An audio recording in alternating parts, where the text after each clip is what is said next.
Fox Sports. We are Baltimore. We are Ohio.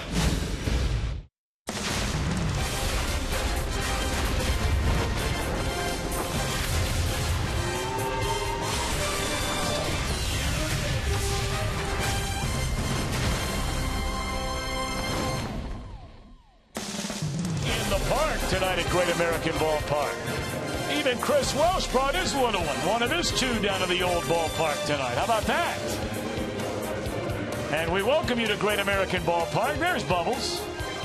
What's the deal with the red feet? Hey, ready for opening day. It looks like it's going to last her all year long. She's looking good. Round two, the Rockies and the Redlegs tonight. Reds trying to end this 9-game losing streak.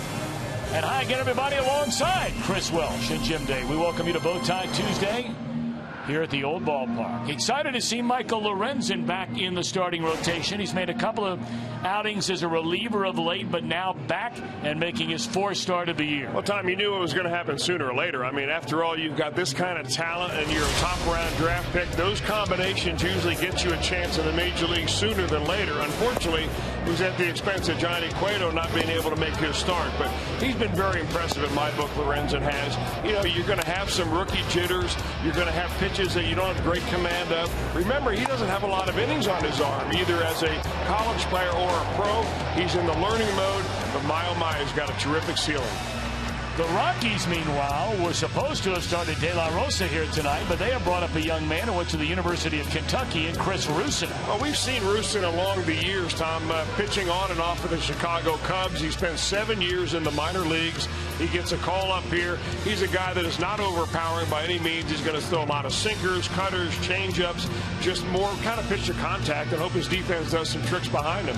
But he's a guy that if he throws the ball well, hey, they figure him to be like good fifth starter and keep his team in the ballgame. Now, some of the Reds have had very good success against left-handed pitchers, just to name three of them, Cozart, Votto, and Bird. They'll need those guys tonight. Well, you would expect Joey Votto to be on that list no matter who's pitching out there. But Zach Cozart, yes, he looks much more comfortable against lefties. And Marlon Bird really much more so. In fact, that batting average against righties continues to go up a little bit. But he stands at the plate against lefties, and you can see a little special gleam in his eye.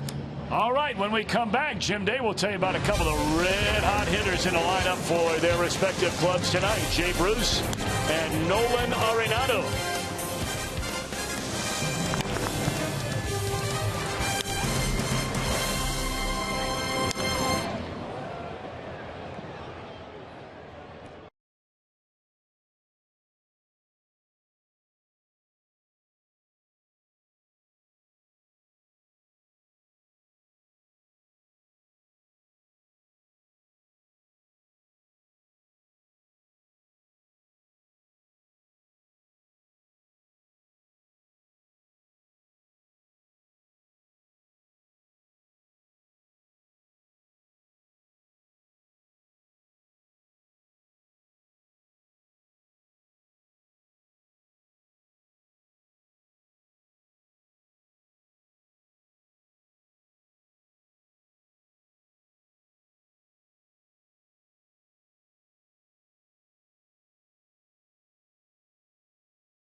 Maybe a few thunderstorms around the ballpark early on, but skies will become partly cloudy. 76 falling down to 71. See the ball, hit the ball.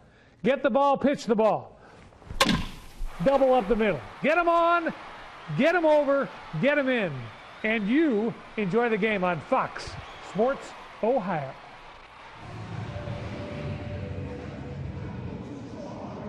A 9-game losing streak. And they'll do so tonight with a guy in the middle of that Rockies lineup that they certainly need to stop. Nolan Arenado can not only flash the leather, he's a 2-time Gold Glover. Man, was he making some plays last night along with his teammates. But the plate as well. 7 hits, 7 runs batted in, and 4 runs in the last 2 games for Arenado. He is certainly a weapon that the Reds will have to deal with, including right there, hitting a home run yesterday where he went down and got it. Now, a silver lining for the Cincinnati Reds would be Jay Bruce. It was an awful start to the season. Starting to heat up now. Look at the numbers. Over the last 8 games, 467 average, including 5 multi-hit games. Bruce hitting 4th tonight, and they need number 32 to continue his hot hitting. And they also need Michael Lorenzen to step up to the plate and deliver a good one. Stay with us. 9 straight losses, but today is a new day.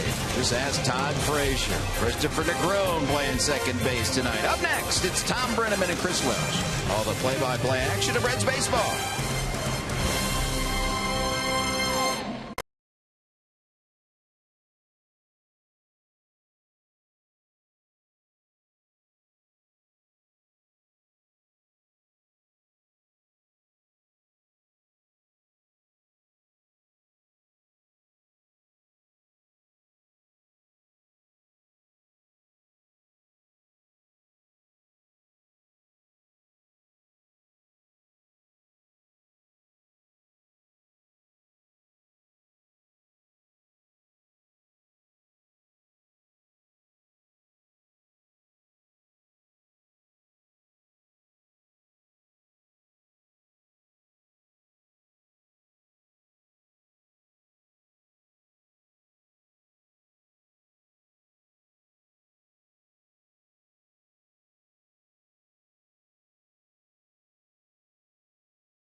Cincinnati Reds baseball on Fox Sports Ohio, brought to you by Cincinnati USA Regional Tourism Network. Stay close to CincinnatiUSA.com. By Chevy, check out their award-winning lineup only in your tri-state Chevy dealer. And by Skyline Chili, feeling good. It's Skyline time. Colorado Rockies in town, 18 up, 25 down. They've won 3 in a row.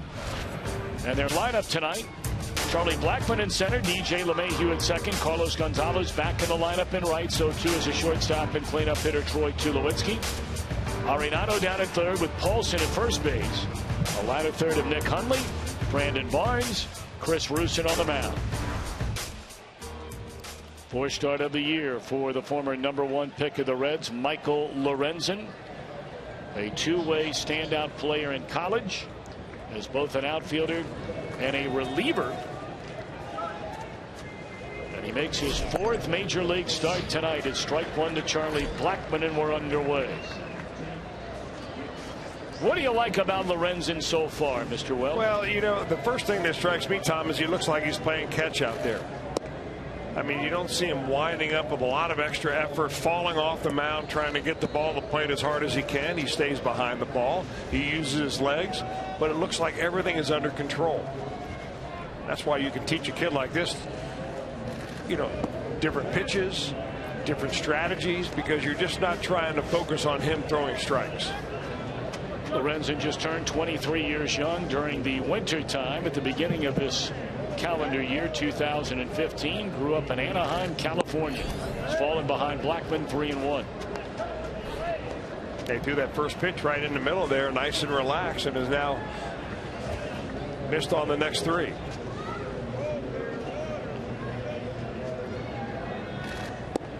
And misses on 4 in a row, and it's a leadoff walk. That's precisely the way Blackman led off the game yesterday.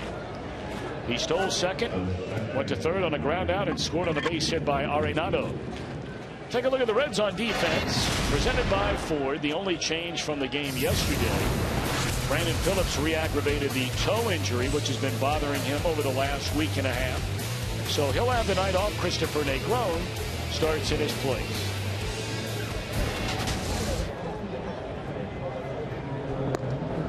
Blackman, you may recall, had 3 stolen bases in the game here yesterday, giving him 10 in 12 attempts so far on the year.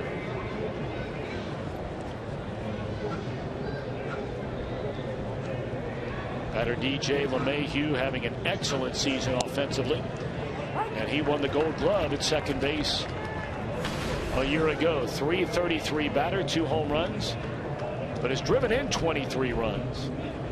You know, you and I were talking before the game, Chris. You stick Carlos Gonzalez in his lineup.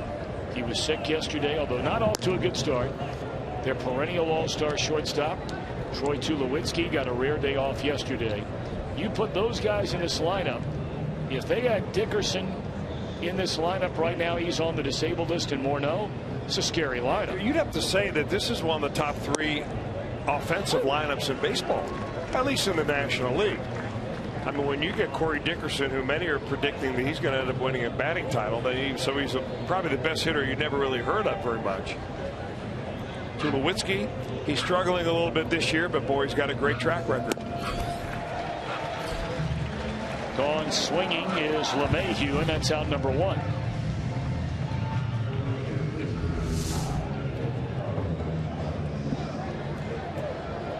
Heated up in a hurry is Michael Lorenzen, our Cholula flamethrower tonight. 96 miles an hour out of that strong right arm of Michael Lorenzen.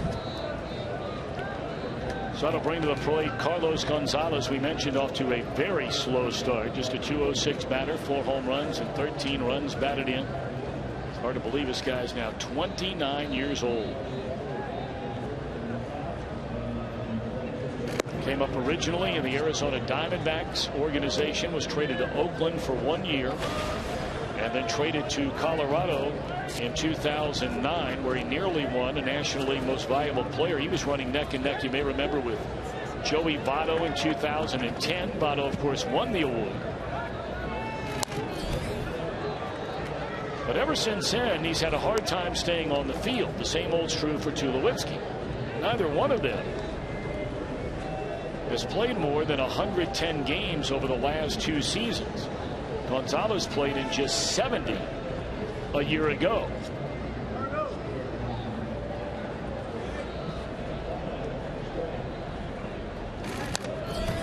1 ball and 2 strikes. Well, if you're the Rockies and you're paying the kind of money that you're paying Tulowitzki and Gonzalez, it's one thing not getting production, but it's another entire thing not getting even any playing time out of them. That means you have to pay somebody else to take their place while you're still paying them, and it kind of hamstrings what you could do elsewhere, maybe in the free agent market. So they're talking perhaps about breaking those guys up, finding if there's any suitors out there to see if they can lighten the load financially. In 2014, Gonzalez marred by multiple injuries, had 2 surgeries, one to remove a tumor on his left index finger in June, and then he was shut down in August. with a left knee patella tendon tear. And those are the kind of injuries. I mean, he's not just a one-way player. He's an all-around great player. Terrific defender. One of the best arms in baseball. Gets good jumps on the ball. Good base runner. And, of course, he hits and hits for power. But when you start having leg injuries, that etches away at your ability to do some things. Reds caught a break there on a ball back up through the middle, and Cozart there to turn the double play. So a nice start for Michael Lorenzen after a leadoff walk. Reds are coming up.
Bottom half of the first inning, Brian Price's starting lineup reads as follows, presented by Meyer. Cozart, Votto, Frazier the top. Jay Bruce, Brian Pena, Marlon Byrd in the middle. Nate Cronin second, Lorenzen batting eighth. Billy Hamilton again bats ninth, second night in a row. Brian Price has tried that strategy. Chris Russin grew up in Michigan, but pitched collegiately at the University of Kentucky. He did indeed, and he's also pitching in major leagues for the Chicago Cubs, the team that drafted him back in 2009. Fourth-round pick. Not an overpowering left-hander. He's going to move from the he'll pitch from the third base side of the rubber. And anytime a left-hander pitches from the third base side of the rubber, it tells you right away that he relies a lot on his sinking fastball down and away to right-handers, and also a changeup going down and away. Gives him the best angle there. Liner, was that caught or is that short hopped? It was caught by the third baseman Arenado. We mentioned yesterday he is the reigning back-to-back winner of the National League's Gold Glove Award at third base. And you look at the Rockies on defense, presented by Ford. They have other players that have won Gold Gloves in their career. Tulowitzki, LeMahieu, and Carlos Gonzalez. That's a pretty solid group. It's a really good defensive ball club. I mean, we talked how good their offense would be, especially if they had some of their missing pieces. But, I mean, even the guys they have out there right now, they can play some real good glove work. Joey Votto at 286, 7 home runs, has 21 runs batted in, 8 doubles and a triple. Votto 1 for 5 in the game last night. He doubled on the very first pitch, his first at bat. That was after Brian Price had slotted him back into the 2 spot. That's where Votto got off to such a great start this year. His numbers have dramatically decreased on all levels, not only hitting and driving in runs, extra base hits, but his walks and on base percentage way down in the 3 hole. So now back in the 2 spot.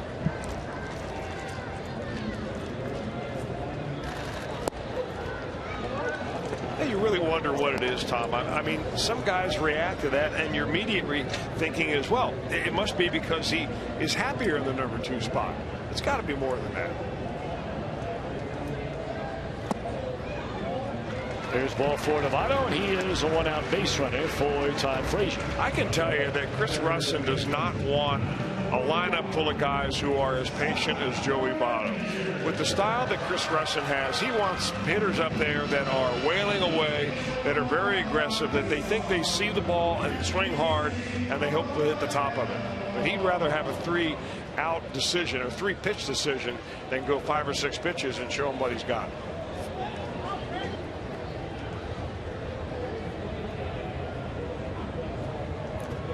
Frazier hit his 13th home run of the season here yesterday. He has 26 runs batted in, and a breaking ball is down and in.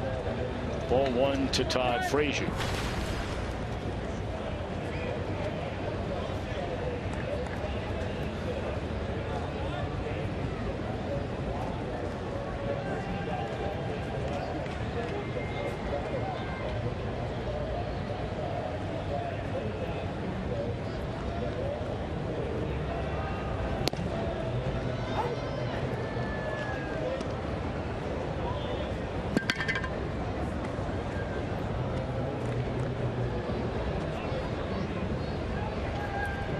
See the numbers for Frazier during this 7-game hitting streak. That batting average is certainly on the rise. Comes up empty there on a pitch up and away. 1 ball and 2 strikes to Todd Frazier. Day game here tomorrow to wrap up this series, and then the Reds, after an off day Thursday, will team up with the hottest team in the National League. Bryce Harper and the Washington Nationals come to town starting Friday night. And again, a reminder, Saturday's game is a 4 o'clock start. If you're thinking about coming down to the ballpark, part of our Super Saturdays, giving away a Billy Hamilton bobblehead on Saturday to the first 25,000 fans through the gate.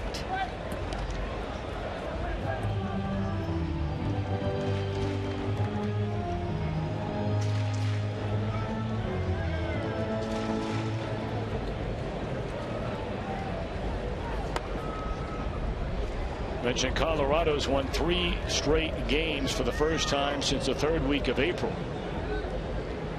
They're 5-5 in their last 10. We bring that up because that's on the heels of what was an 11-game losing streak for this Rockies team. So you compare it to losing 11 in a row, going 5-5 in your last 10. That's moving light years. Well, they can look over in that Reds dugout and give empathy like no one else can. Giants were there earlier this year. Remember when they came in, we talked about their losing streak. And of course, they have really put it together since then. They're now 6 games over 500.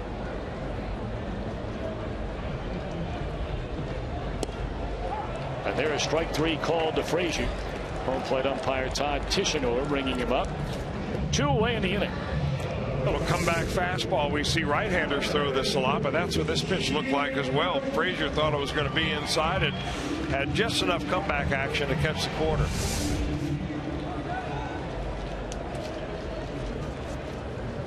Jim Day told you a short while ago that Jay Bruce, red hot right now, has hit safely in 7 of his last 8. That's 14 hits in his last 30 at bats, including 2 doubles and 2 home runs. His batting average has gone from 162 up into nearly the mid-220s. And you wonder what adjustment it is that makes Jay Bruce all of a sudden see the ball bigger, hit the ball harder, and hit the ball out of the ballpark.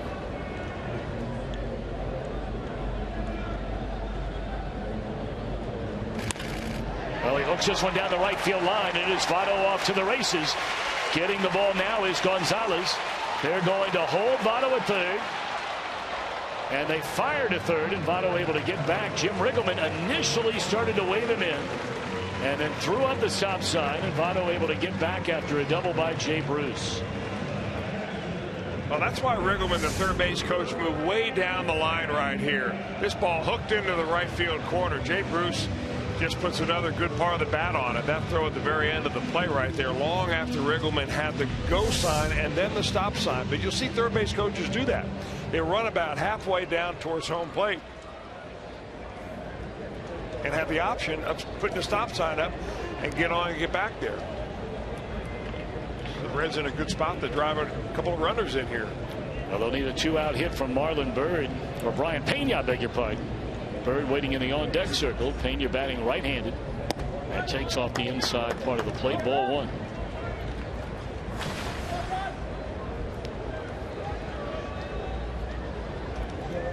Pena 1 for 3 in the series opener. We're going to see a lot of Brian Pena. It's starting to look like that again this year after the injury to Devin Mesoraco, finally placed on the disabled list prior to the game yesterday. Soft liner caught, and the inning is over. Red Strand 2. We go to inning number 2. Scoreless.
Is our T-Mobile game changer, especially here at Great American Ballpark. In 23 career games, check out these numbers for Tulowitzki. Wow. 21 runs scored, has knocked in 19 and hit 9 bombs. And that's why I was so stunned when he was not in the starting lineup yesterday. I know that he's scheduled for certain numbers of days off and so on, but don't you think you told Walt Weiss, well, let's get to a little bigger ballpark and give me a day off? But not in Cincinnati.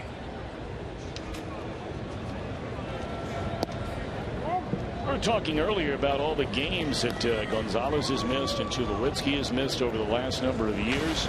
Tulowitzki, going back to 2011, has only had 1 year where he played more than 91 games in a season. That's how many he played exactly last year before succumbing to multiple injuries like his running mate. He was off to arguably his best first half of a season in his career.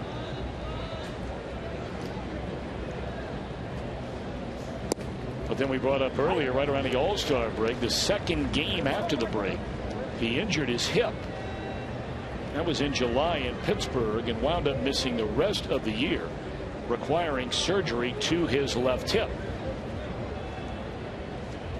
And you wonder, is that the same surgery that Devin Mesoraco might have to face? That one dribbles through the infield into center field. A base hit, first of the game for Colorado.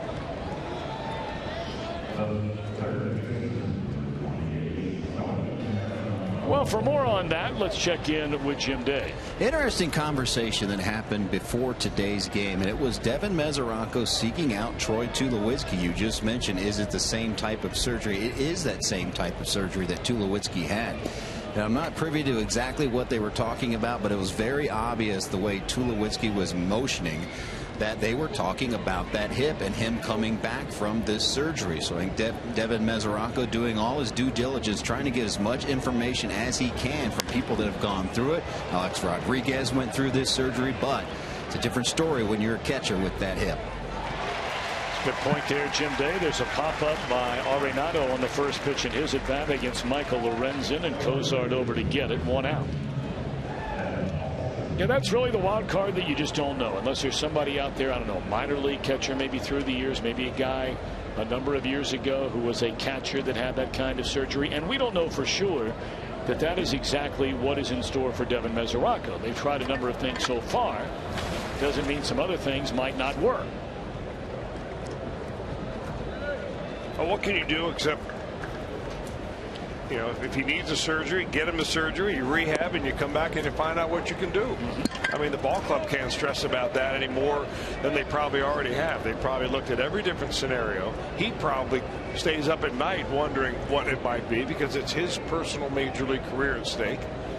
He's in a tough spot. And it just kind of a tough break for him, who is just a throwback, old-fashioned type of hard-nosed ball player that just wants to play ball. Who really got his first crack to play every day in the big leagues last year. He started off a couple of stints on the DL, did Devin, but he wound up hitting 25 home runs, drove in 80 runs. The home runs were the most by any catcher in baseball, and that was only in 114 games. And whether he liked it or not, I think he probably did. We'll grow into it. But his leadership role in this ball club has left the void.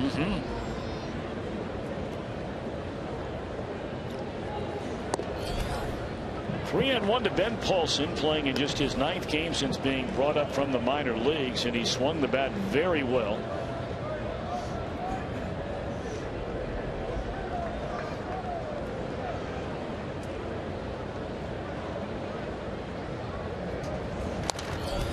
Three balls and 2 strikes on Paulson.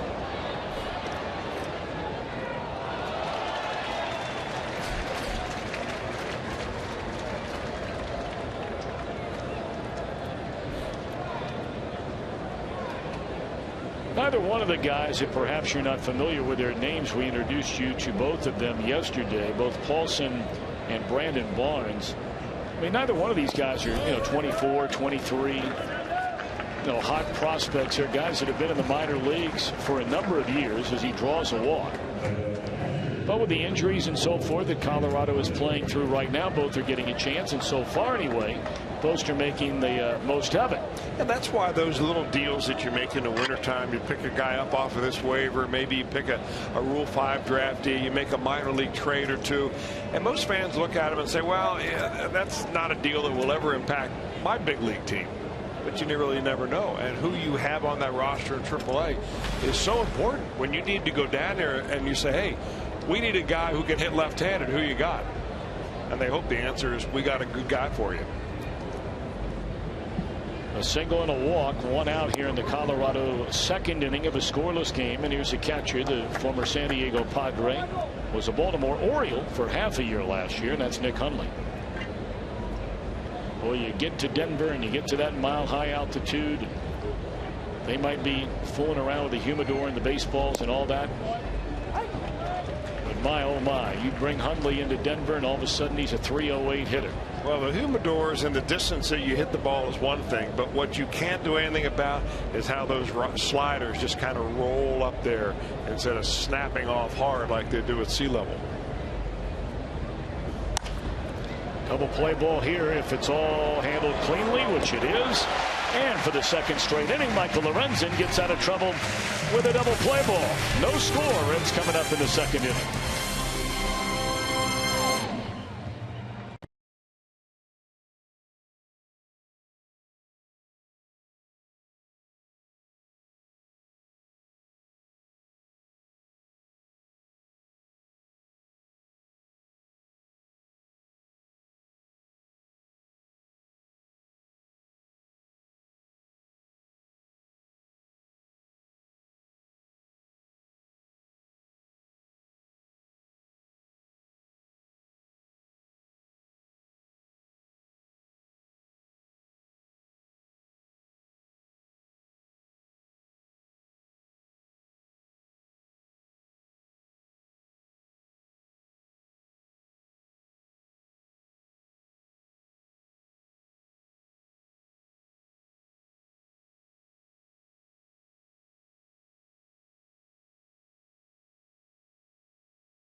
Scoreless game at GABP. There was torrential rain in the Cincinnati area today. We were bracing ourselves for a late start tonight.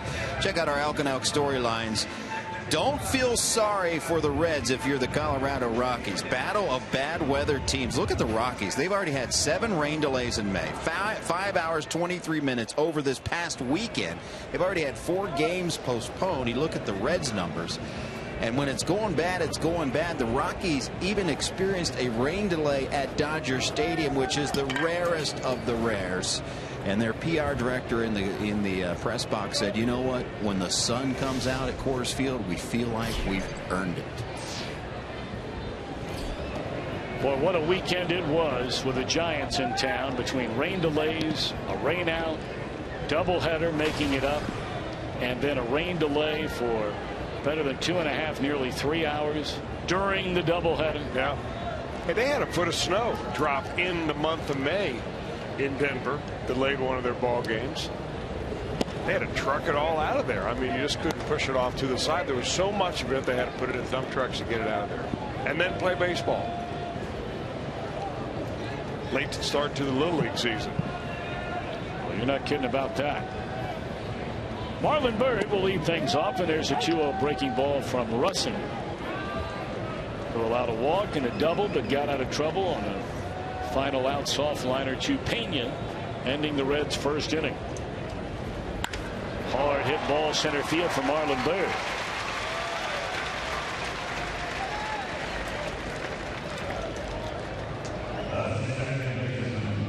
But Byrd looks just so much more confident when he faces a left-hander. Especially a left-hander that's not throwing 98 like Carlos Rodon was throwing when he was with the White Sox up there. But, you know, good solid swing right there. Put the ball in play. Got a base hit. And the Reds have something going again for the second inning.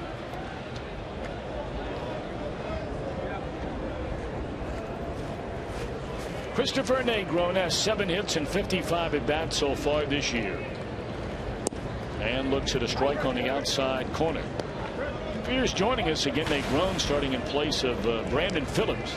Jim Day, I know you and Brandon, we know the relationship the two of you have. You've become so close over these number of years, and you know, he re-aggravated that toe injury, which put him on the shelf for a couple of games a little more than a week ago. Did you get a chance to catch up with him at all today? And last night he re-aggravated the injury in Cleveland on Saturday, and then last night when he dove after that ball, a very nice catch, re-aggravated it as well then. And he leaned over to me. You know, not many guys will want to talk during the game, but he leaned over to me in the camera well after that diving catch last night and said, man, you cannot believe how bad my toe is hurting. So he is out of there today. It's a rehab day and listed as the dreaded day today. And you said many times, it's just a painful, painful injury. Strike 3 called to Negron. Second strikeout. Both looking to right-handed batters. Yeah, you know, it's interesting the way Russin pitches. It looks like he pitches really backwards, where he pitches outside early in the count to right-handers, and then when he gets to a point where he can strike him out, he'll come inside with that fastball. So he's done it now to Frazier. He's done it to Negron. Hopefully they're taking note of that in the dugout and have an idea of what his sequence likes to be.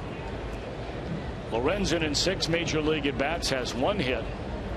And we know he can swing the bat. They're going to ask him to bunt. And you can't roll it out there any better than that. That's his first major league sacrifice. It advances Byrd into scoring position for Billy Hamilton. 2 are out. Well, you can look at it in a way that, you know, having the pitcher bat in the number 8 spot has already worked out tonight.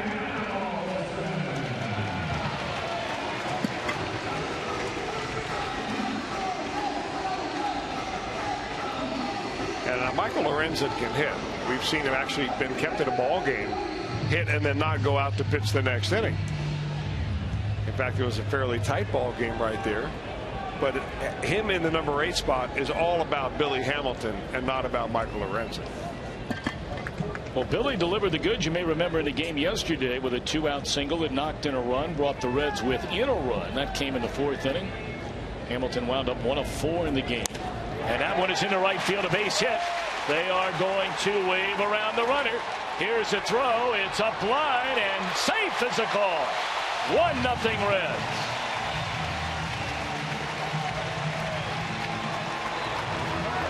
Well, that's aggressive third base coaching there with 2 outs in the inning by Jim Riggleman. Well, it makes a lot of sense to be aggressive in that case. It also makes sense to be aggressive when you got a guy that runs as hard as Marlon Byrd. Maybe not as quick as he once was. But you take a shot right there. The throw had to be perfect. And you're looking at one of the guys with the best arms in all of baseball out there. And he shows it there just a little bit high and up the line. And Byrd comes in with run number 1. And good 2-out hitting there by Billy Hamilton. Yeah, he's knocked in runs in each of the last 2 games. You're right. That's the kind of play that if you're a right fielder, Jay Bruce is in this category, certainly Carlos Gonzalez. When you get a chance to throw a guy out the plate, I mean, you've been waiting for games to do that. I mean, that's your chance right there. Cozart lines one into left and caught. Nice running grab out there by Brandon Barnes, denying the Reds a second run. But they score a run. And at the end of 2, thanks to Billy Hamilton, it's a 1-0 lead.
Tonight's game, we've got another great Fox Sports Ohio ticket offer just for you. You get view-level tickets for just $10 for any game during this weekend's Washington National Series. But you have to go to Reds.com/FSOhio. Use the code FSOhio to get $10 view-level tickets to see the Reds and the Nationals this weekend. A reminder, it's only available this offer tonight. So go get your tickets right about now. Oh, like father, like son there. Here we go in the third. 1-0 Reds in front. Michael Lorenzen delivers a strike to Brandon Barnes.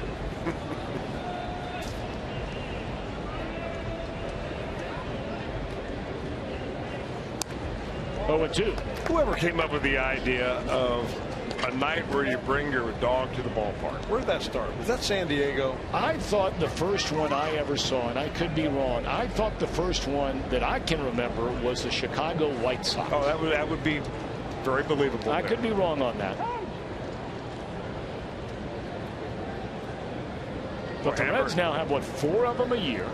And, you know, Kroger is heavily involved. Imes, of course, local companies. The SPCA, Cincinnati, very, very involved. And they just do a marvelous job, and it's become a very, very popular series over the course of a baseball season. For those of you who don't know, we generally do it during the week. Now look at this. His dog's like, look at that. It's like, you got to be kidding. Like, wait a minute. He's looking at somebody behind him. There's a hamburger vendor behind him. That's. I mean, look at that face. All of them in the whole row. He's saying, no. Now gone. That's just not fair. Even the scrap. I don't want the water either. Yeah. What happened to the beef?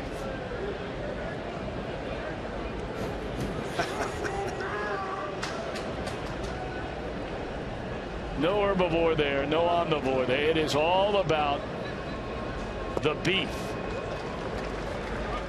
Now, are you feeding, Bubbles like that, in your diet? Are you mixing in like cucumbers and broccoli and kale and all that kind of thing? She just doesn't take. What a surprise! Doesn't take to that stuff. No. No. She would be very happy along with her sister Rusty if we started eating meat again. Now take a look at this guy. French fries. That's the second best thing to a hamburger, isn't it? They'll definitely Look at want his eyes. Yeah. Oh yeah. 1-2 on Russin. Russell looks like he handles the bat pretty well. Came pretty close. They had a double down the left field line on the first pitch he saw.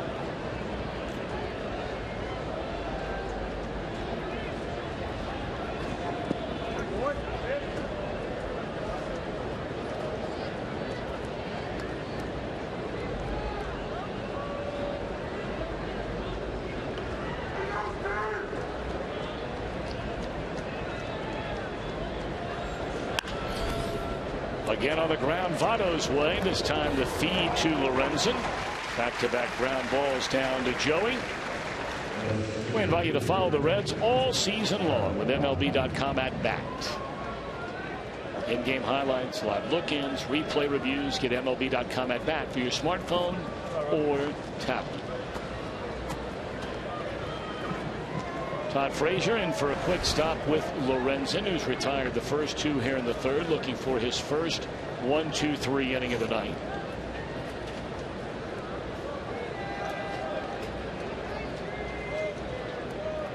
Charlie Blackmon for a second time. He led off the game drawing a walk.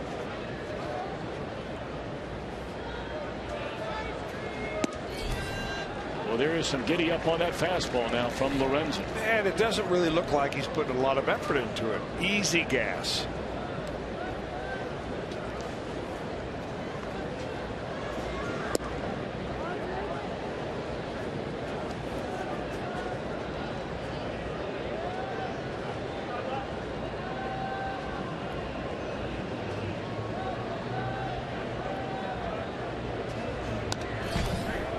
Fastball at 95, fouled back to the screen by Blackmon. We talked about the series Blackmon had here last year, and as many of you know, when you play outside your division in baseball now, you only play teams in your league outside your division. One home series, one road series. Blackmon may have been the best single series player we saw all year long. And there's a liner right at Jay Bruce to retire the side. Rockies are gone in order, and the Reds lead 1-0.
Here on Fox Sports Ohio.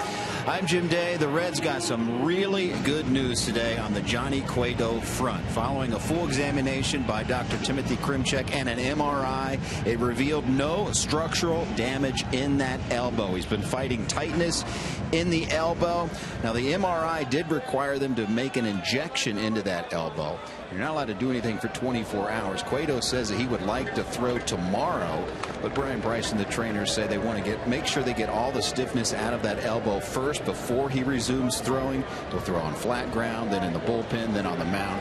So his next start is up in the air, but that is not even bad news at all when you consider that they had their fingers crossed and they got the news they were looking for today. Well, it doesn't get much better than that, that's for sure. And hopefully we'll see Johnny out there in the not too distant future. Joey Votto leads things off for the Reds against Russin here in the third. Reds in front 1-0. And a ground out to short after Votto walked his first time up. This is only the 5th inning the Reds have come to bat with a lead in their last 10 games. And all of the other 4 came Saturday in Cleveland when they had that 1-0 lead through the front 4 innings of the game. That was a beautifully pitched game that day by Anthony DeSclafani, locked up against Corey Kluber.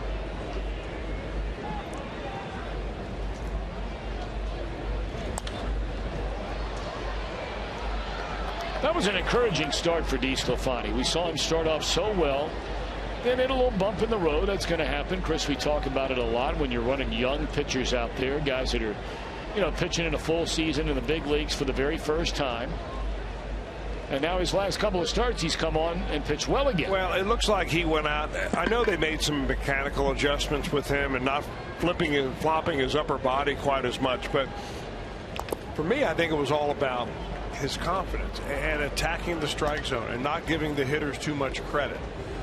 And I think for Anthony, I mean, that goes a long way. I mean, when you're 25 years old, or 24 years old, whatever Anthony is, I think he's right around that area, and you haven't pitched in the big leagues very much, you get knocked around a few games in a row and you're wondering, how long am I going to be here? That you can't help that thought from creeping in. Frazier called out on strikes for the second consecutive trip to the plate tonight by the home plate umpire Todd Tishner. So all it takes is a couple of good outings that DeSclafani gave the Reds at his last time up. Well, our box tracks has it at the very top of the strike zone, although Todd would differ.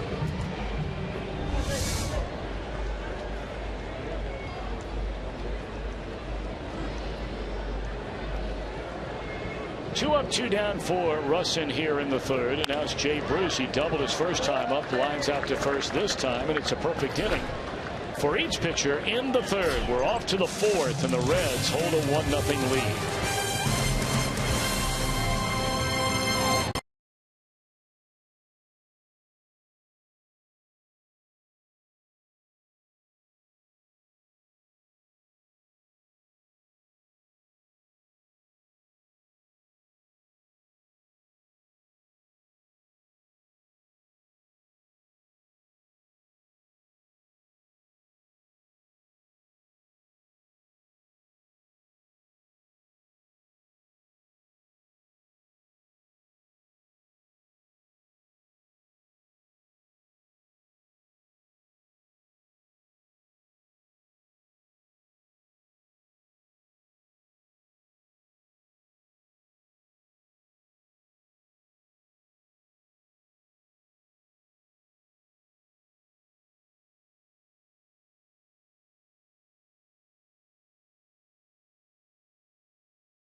We have a brand new Reds Weekly coming your way with the All-Star Game just 6 weeks away. The Reds Hall of Fame and Museum has an exhibit that showcases the Midsummer Classic. Pete Rose has some funny and fascinating takes on the clubhouse and pitchers tipping pitches.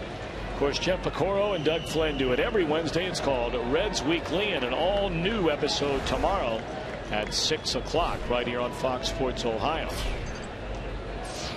Reds 1, Rockies nothing. First pitch breaking ball hammered in the ground right at Frazier by LeMahieu. That's 5 in a row retired now by Michael Lorenzen. A lot of first pitch swinging in this ball game. Hitters aggressive early on. Pitching to contact. You know, the next step, I think, for Michael Lorenzen as you watch him, it's not a mechanical adjustment, but you see sometimes he'll get a first pitch in there. Next thing you know, it's 3-1. He'll get another first pitch in there, and then he throws 2 balls. It's all about the mental approach of knowing that every pitch you throw in a ball game has to have meaning to it. And no better way to learn that is to go back and dig up some Greg Maddux tapes and just watch him pitch, how every pitch he threw had a purpose.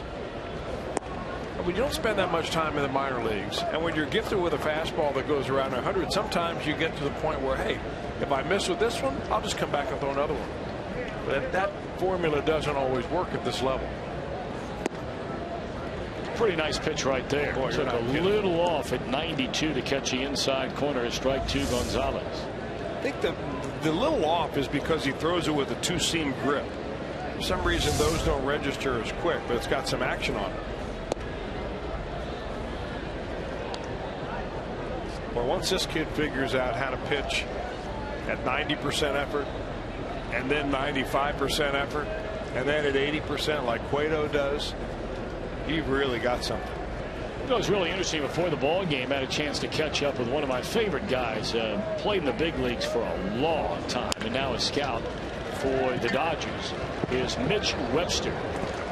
As there's a ground ball at Votto for the second out of the inning. He's here tonight, and the way scouting has gone in a lot of organizations is you are assigned, say, 5 teams by the Dodgers in this example, and one of the 5 teams might be, in Webster's case, it is the Reds. Now that doesn't only mean you watch their major league club from time to time, but they want you to go down and watch their single-A and double-A teams in particular, and you might switch that up depending on how guys are moving their big prospects inside an organization, in case you're looking down the road of making a deal with a team that might mean you're getting some prospects, and you want your baseball player, your baseball personnel to see those players in person.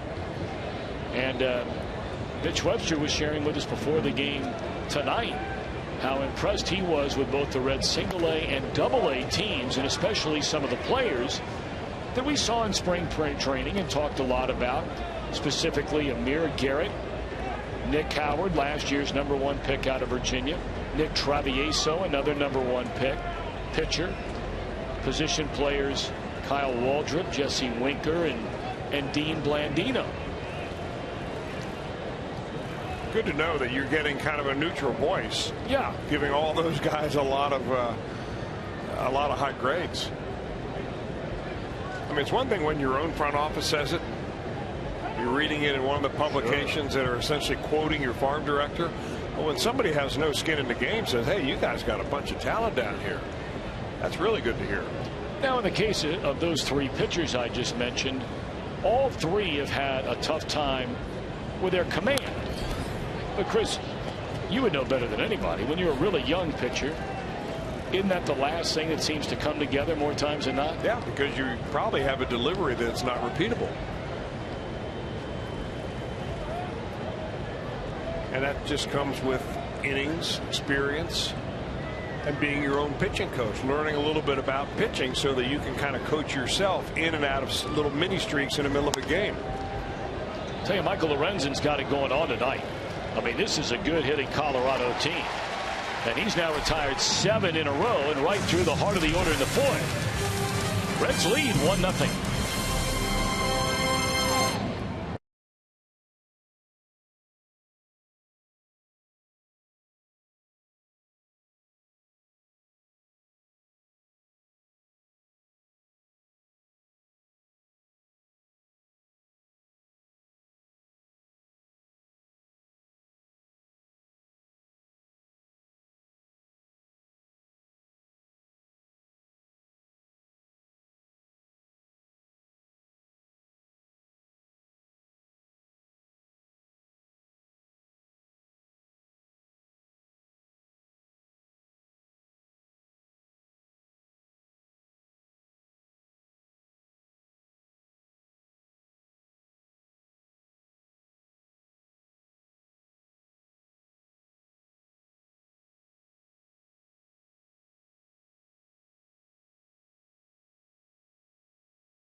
By your local Ford dealer, Ford, go further.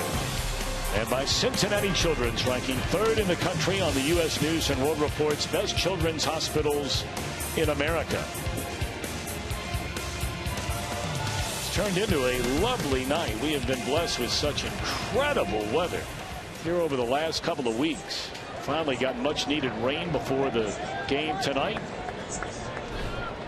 Bark in the Park night. 2 of 4 on the docket here at Great American Ballpark this summer.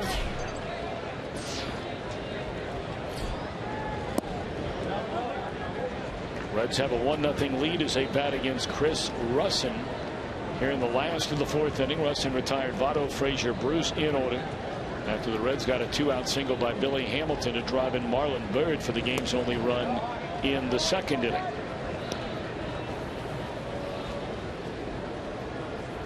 Cubs and Nationals, an early start at Wrigley in Chicago. 1-0 Cubbies. After the Nationals won the opener of that series, a couple of red hot teams squaring off in Chicago.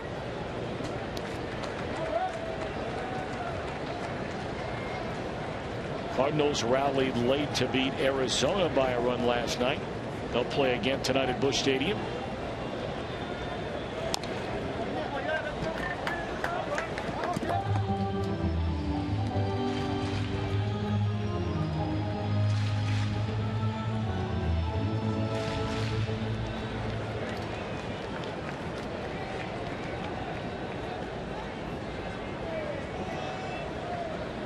They have a very good scoreboard stumper tonight.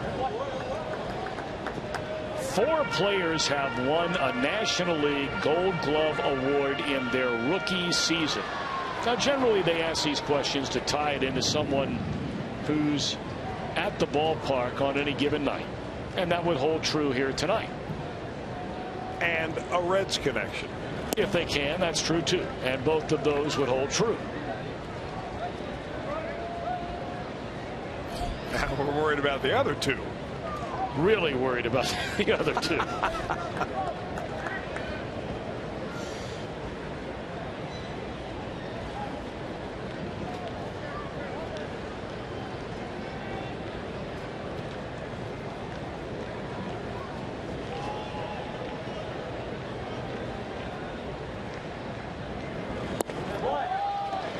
There's ball 4 to Pena, and that's the way it starts for the Reds. Here in the 4th inning, if a Red hits a home run off that Toyota sign in right center tonight, Dan Hensley from Batavia out east will win this beautiful new Tundra. And you can register for your chance to win at an upcoming game. Just stop by your Cincinnati and Northern Kentucky Toyota dealer. Batavia, Ohio, right off Route 32 out of Claremont County.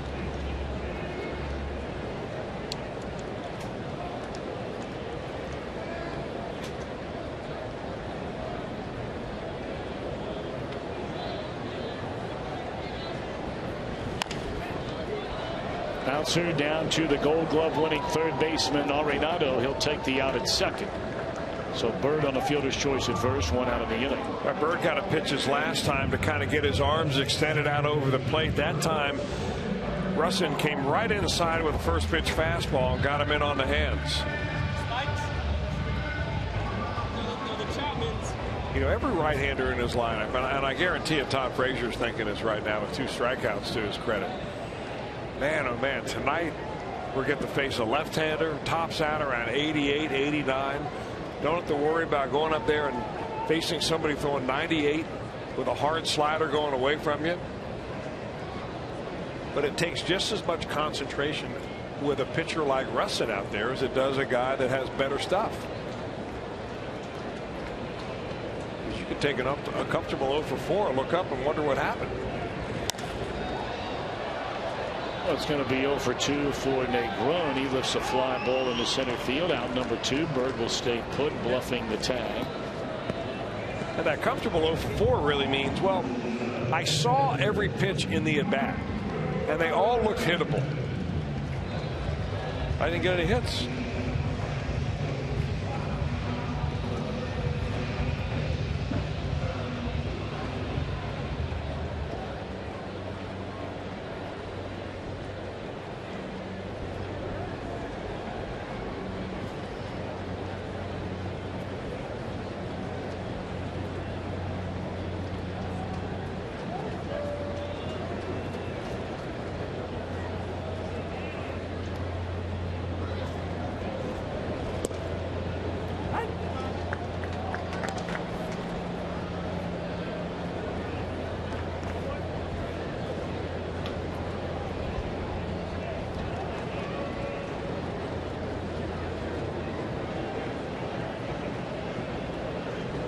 Lorenzen put down a sacrifice which helped lead to the Reds' only run, the game's only run in that second inning. He butted Marlon Byrd from first to second for the second out of the inning. And then Billy Hamilton dropped one into right field and plated Byrd. 1 run, 3 hits for the Reds, no runs, 1 hit for Colorado. Back up the middle, hit off the top of the mound and right into the glove of DJ LeMahieu. Goes to the bat for the 4th out inning over. We played 4. It's still 1-0 Reds.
Go back to work for Cincinnati here at Great American Ballpark. I'm Jim Day.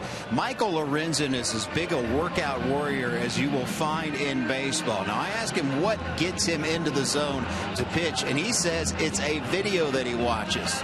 And it's a video of himself in the offseason. He posted a couple of YouTube videos. Actually, look them up. They're incredible. It'll show you the hard work that he goes through. The guy's chiseled out of granite. I said, why do you do this? And he said, it reminds me of the hard work that I put in to get to this point, and it motivates me. Now, I know some people out there would say, boy, that's awfully self-serving. Trust me when I tell you, getting to know Michael Lorenzen, one, he's not a self-glorifying guy. The video has motivated others, and those detractors out there, to him, it's just noise. Well, a very impressive night so far for Mr. Lorenzen. He's only allowed 1 hit. I can't believe I just saw that video. That was unbelievable. Yeah, it really is. I mean, those are plyometrics, right? I don't know what they're called, but he just jumped really high, flat-footed. And I can see why he would watch that, because, you know, if you work hard enough, you believe you deserve the success. Sometimes if you don't work hard and you get the success, you're thinking, well, maybe I really don't deserve it. I'm seeing these other guys working harder than me, and I'm doing better. Maybe I'm just lucky. And that's when the doubt creeps in. It's all about having confidence in yourself. Of course, he's got some arms on him, too. No doubt about it. Man. And as Jim Day has talked about, I mean, every time that Michael Lorenzen is quoted, you know, he's a deeply religious young man. And Jim interviewed his mom, who was here in his first major league game, and talked about how his mom and his brother are, you know, people of great faith, and that's the way this young man was raised. Swung and pulled foul and out of play, 1 ball and 2 strikes to Arenado.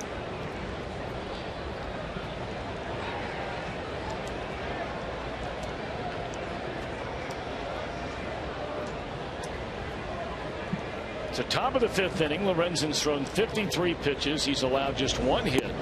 He walked the first batter of the game. Got a strikeout, a double play, allowed a single, a pop up, and a walk. 2 on, 1 out in the second, got a double play, and that started a run of 7 straight retired by Lorenzen coming into this 5th inning. 2-2. Straight up, should be 8 in a row retired by Michael Lorenzen. Bird will squeeze it tightly.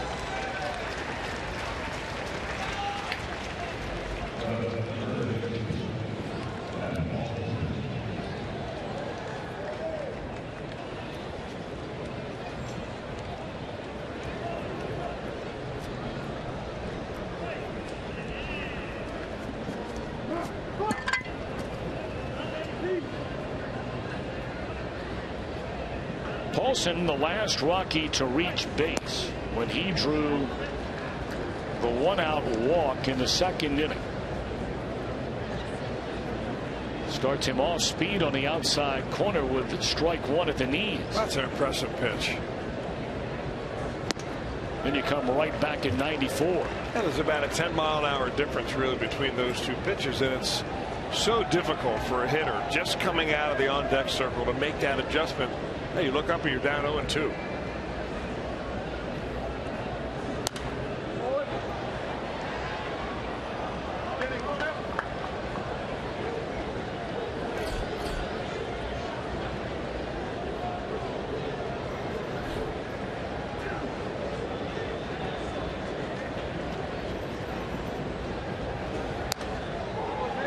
That time spun the breaking ball up there at 80 miles per hour, and it's fouled out of play off to the third base side. It remains no balls and 2 strikes. That's all you ask of your starters, right? Have 3 pitches that you can control.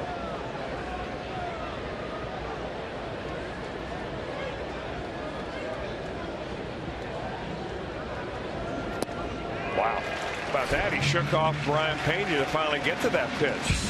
I think it's impressive that Pena or Brian Price or Jeff Pico, whoever it may be, or all of them are kind of behind Lorenzen saying, yeah, you call your game out there.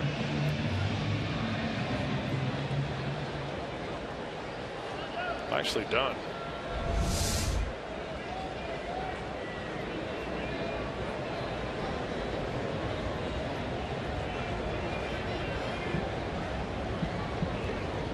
Two up, 2 down here in the Rockies' 5th inning, and now Hundley, who bounced into a double play, ending the 2nd inning. You know, to have Michael Lorenzen come out and pitch like he has so far this year, Tom, and we're still in the early part of the year, but that really should fire up some of those minor league pitchers that we were talking about earlier. Because really the only difference between any of them and Michael Lorenzen is command of those pitches. That's what we were talking about for those of you that weren't with us earlier in reference to scout Mitch Webster, played in the major leagues for a long time, and talking about how impressed he was with 3 young hurlers in the Reds minor league system that he just recently saw. And you went up and looked at Amir Garrett's last game. That probably was the game that Mitch Webster was in attendance. Yeah, I looked at some video too, because he's had some control problems, although in his last game for Daytona, he went 6 innings, gave up a run, only walked 1. That one is launched into left field, and it's a tie ball game. So on a 1-2 pitch, Hundley lays into one, his 5th of the year. That snaps a string of 9 in a row retired by Lorenzen. 1-1 here in the 5th. That just goes to show you, you know, down in Daytona, you make a mistake, they may not launch it, but they do here. And he went to that well 1 too many times perhaps on the changeup and just got it out over the plate. I believe it was a changeup. Yep, it was.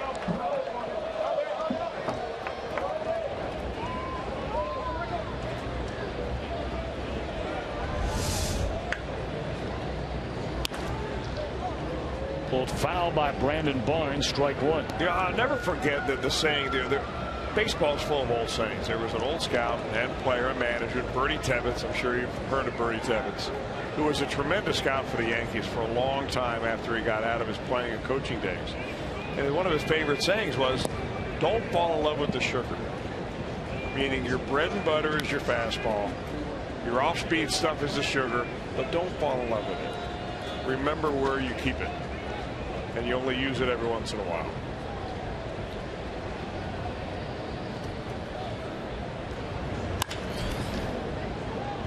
Got to cut it loose. Kozar does. What a nice play that is by Zach Kozar.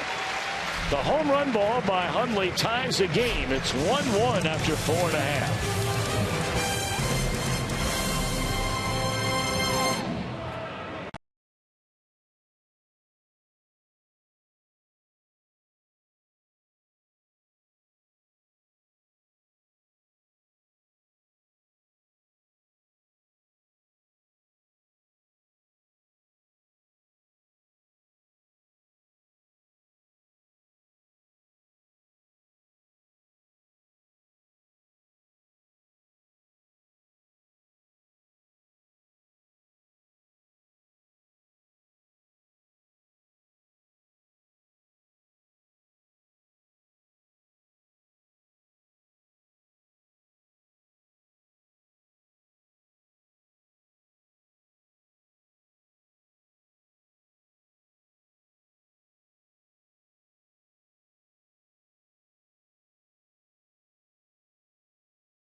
Great Fox Sports Ohio ticket offer for you. Get view level tickets for just $10 for any game this week against the Washington Nationals.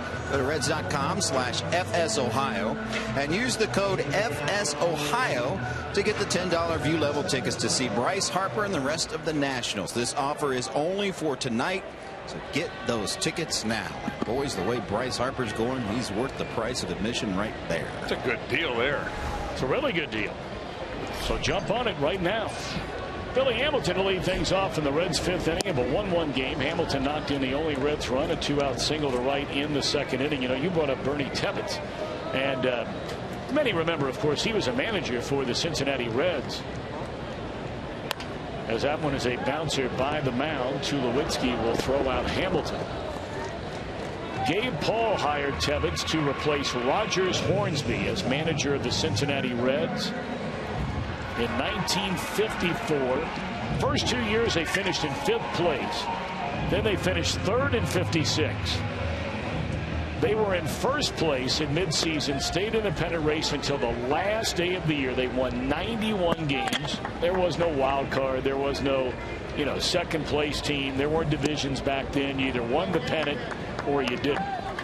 He was named the manager of the year in 1956. The following year, he was on the cover of Time magazine. The Reds were off to such a great start. They faltered in that 57 year. They let him go a couple of years later. But, you talk about some of the players and some of the stories about him. As that ball is a base hit into center field by Kozar. In 1957, Frank Robinson gave Tebbetts credit for his performance during that year, saying, "He kept after me all year." And that's what a young ball player needs, a manager to stay on them all year long. But my favorite story, and I'd heard this years ago, I'd forgotten about it till I just looked it up.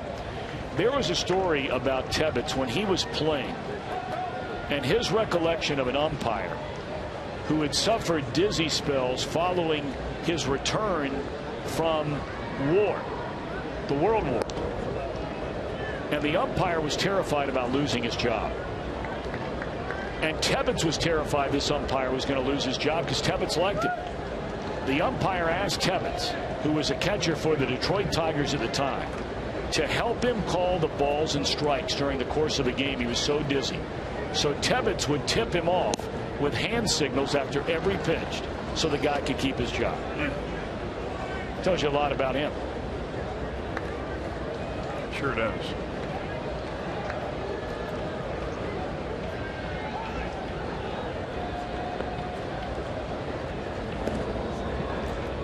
And he went on for many years to be a scout after that. And one of the other cool stories I have about him is that when he would scout a pitcher, he would judge the pitcher rather than the whole game, say this guy's got this stuff and that stuff. He would judge them by inning. What was the first inning? A, B, C, D, or F? What was the second inning? So a pitcher could go out and throw a good game, but lose 4-3 by having only 2 bad innings and 7 really good innings. So if you're looking forward and trying to project a player like that, maybe that's just a different way of taking a look at things. Well, he was a guy, you talk about pitchers, he was a guy that Reggie Jackson would credit. It was the Tebbetts scouting report for helping him hit 3 home runs in Game 6 of the 1977 World Series. Holy Moses. Thrown behind Votto. That will enable Kozar to advance on to second base. But usually when you throw the ball behind the hitter, he's going to back right into it. Votto almost does that.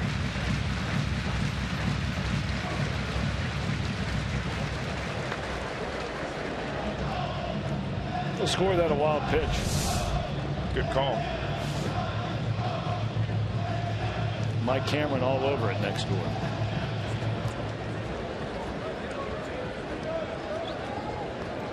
Mike's all fired up about the Moeller Crusaders, where he won a number of state championships as their longtime legendary head coach.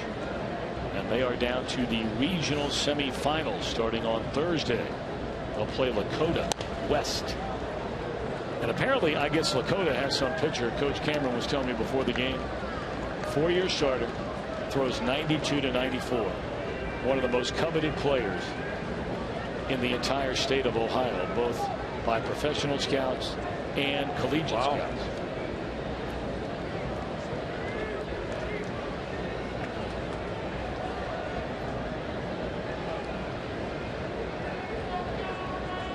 One and two to Votto, trying to snap a 1-1 game here in the bottom of the fifth.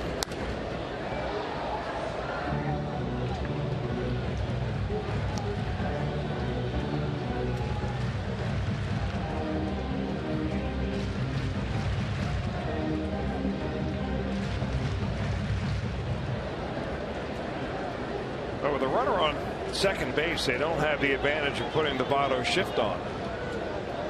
Arenado made the play to ground out. He was standing about here last time that Joey Votto went up and hit a ground ball right to him.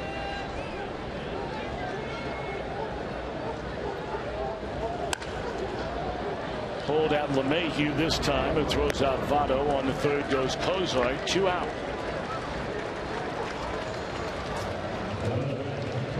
Well, Todd Frazier, our profile on IGS, bringing the energy. Number of at-bats per home run. Frazier's numbers in each of the last 3 years, from 27 to 20 this year to 12. And to get to 13 home runs in a season took him 59 games last year.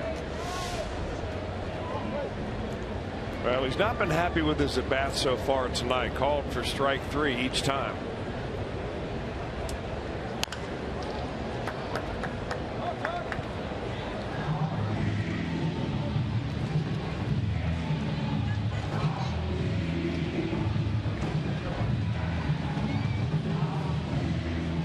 He's got a little scowl working tonight. What's what happens when you get called out on strikes twice? See if he can turn that into a big smile here with a 2-out knock. 1 ball and 1 strike.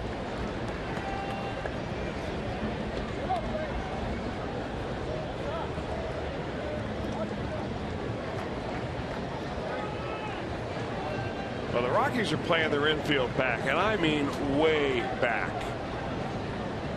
They are just trying to make sure that anything on the ground they get to and throw Frazier out at first base.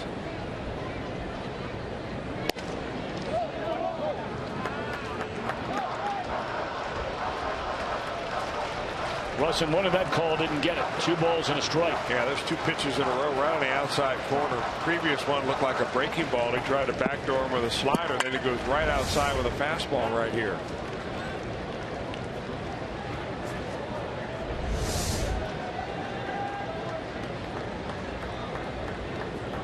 Two balls and a strike. Cozart to go ahead run at third. And off the outside corner once more. 3-1 now to Frazier. Reds scored their run on a 2-out single by Hamilton in the second inning, scoring Bird. A 2-out solo home run by Hundley in the top of this 5th inning. And Cozart hoping to break a 1-1 tie. Leads at third with 2 away. Started 2 laid off, and that's a walk. And here comes Shea Bruce.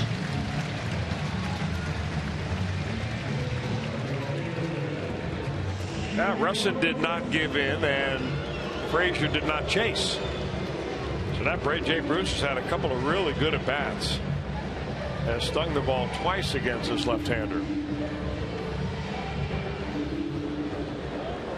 That's Frazier's 20th walk of the season. The only 2 players on the team that have 20 or more are Votto, but he only has 4 more walks now than Frazier on this entire season.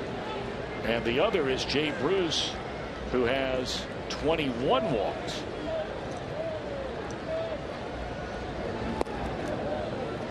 But when you break it down in those numbers, it's incredible how many walks Votto had the first month and how few he has had since. Yeah.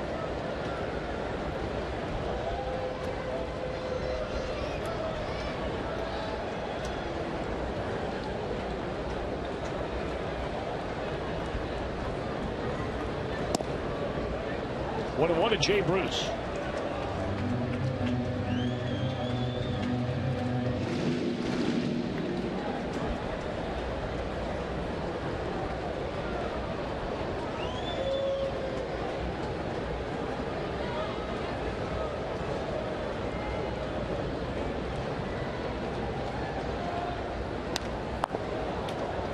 hit that one off the end of the bat foul, and now Russin ahead of Jay Bruce at 1 ball and 2 strikes.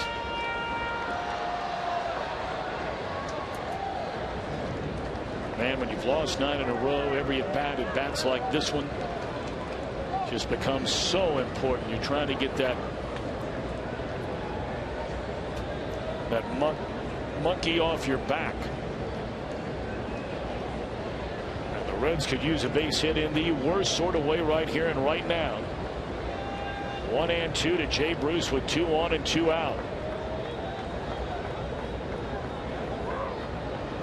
Time is called. Now, on that same line, Tom, you know, it's easy to think of the consequences of your at bat. What if? What if I pop it up to the pitcher? What if I swing and miss right here? Rather than what, which is put the bat on the ball.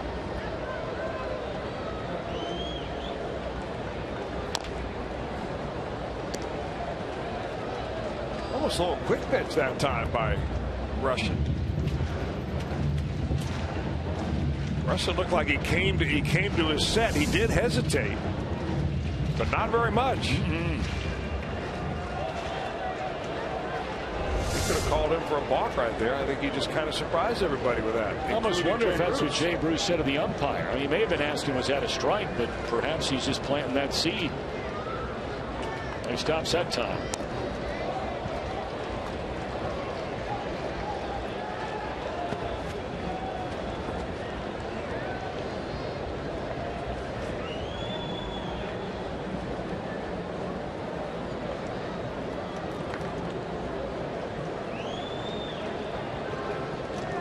Cozart, the runner at third base. Over at first, Todd Frazier. 2 are out. Our score is 1-1 in the last of the 5th inning. And now the 1-2 once more coming to Bruce. And once more a foul ball. That's 3 in a row.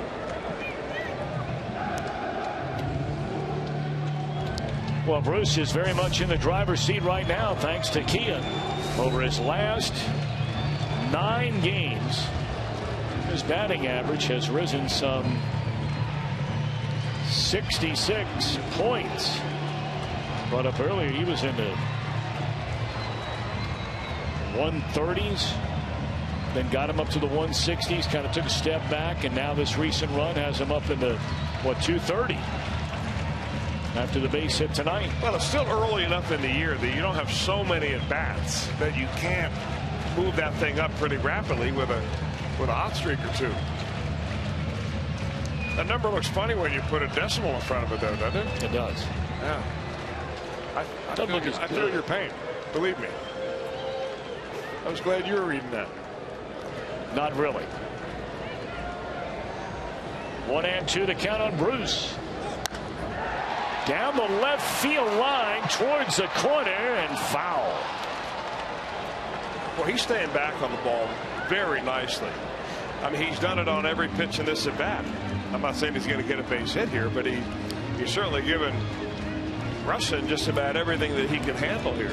That's 4 straight pitches in this at bat. Bruce is fouled away after getting to 2 strikes in the at bat. And he keeps trying to go away with different speed pitches. And you wonder here ahead in the count 1 and 2 whether he's going to come in at any time, or does he trust his fastball enough to come in there and maybe get unjammed.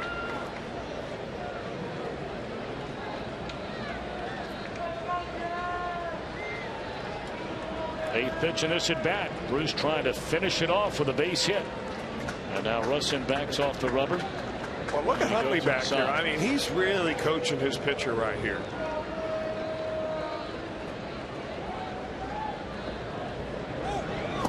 They came inside for the first time and they strike him out.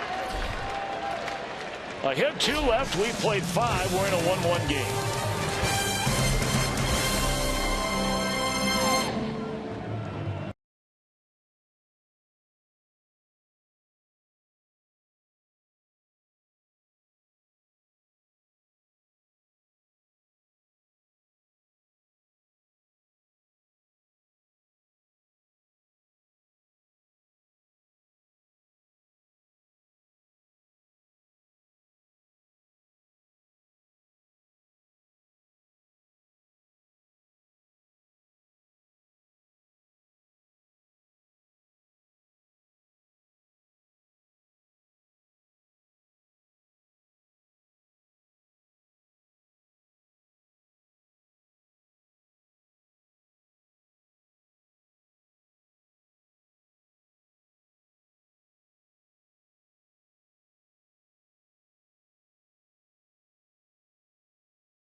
corner. Chris Russin, who's due to start the inning here, will know that when he was on the mound last inning.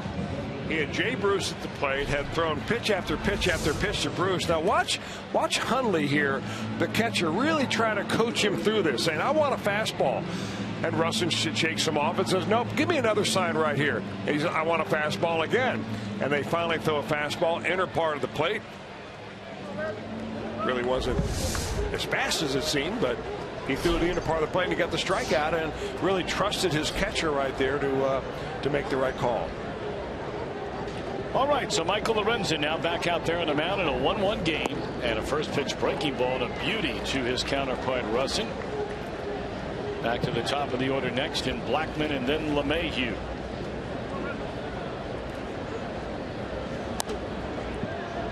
Lorenzen allowed a total of 3 base runners in the first 2 innings, 2 walks and a hit. Got on a roll where he retired 9 in a row, and with 2 outs in the 5th inning on a 1-2 pitch. Left a changeup in the middle of the plate. Hundley hit it into the second deck to tie the game. Boy, and look at the rainbow. I mean, all of a sudden, we had pouring down rain where you could barely see the power stacks out in right center field. Everything is blown out of here. Blue skies above, and a rainbow to cap it off. That ball driven into left field, be caught by Bird, 1 out. Well, we invite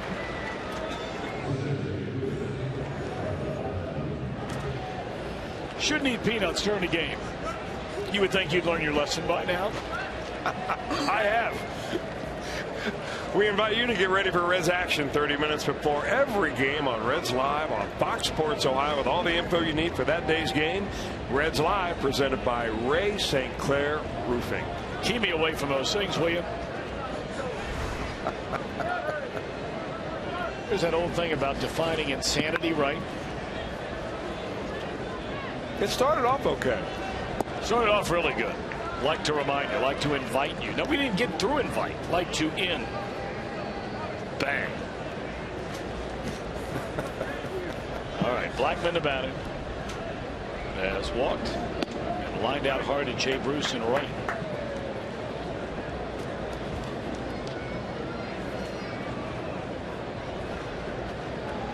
Lorenzen only 73 pitches. We bring that up not because you're worried about where he is in his pitch count, but just because he's been so much more efficient with his pitches so far tonight than in the other 3 starts to begin his major league career. Yeah, and he always looks like he's under control, but here he looks like he's under control with a little bit of added confidence. I think he and Brian Payne are really on the same page tonight.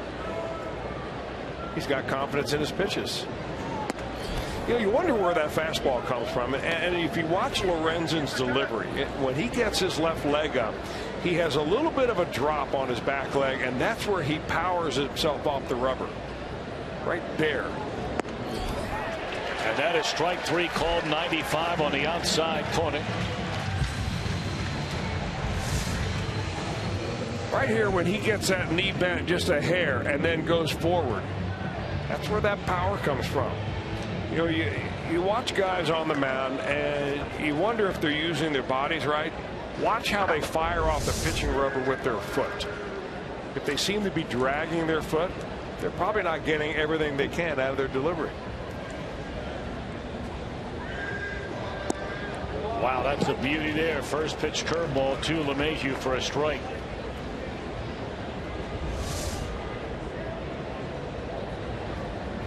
Ooh, that's a yacker.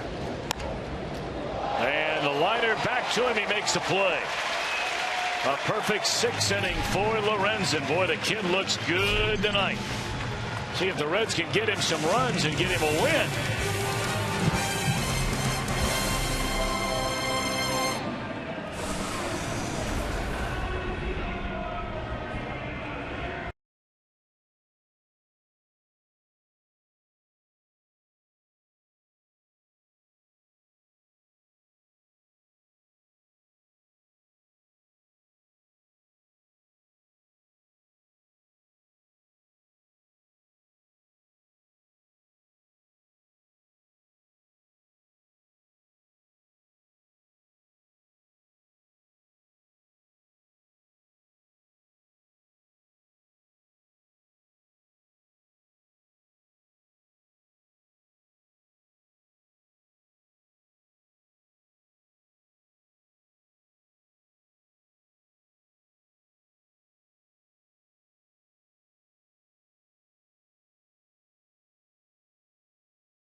On the Redlegs, they take on the Nationals starting on Friday night, and Friday through Sunday.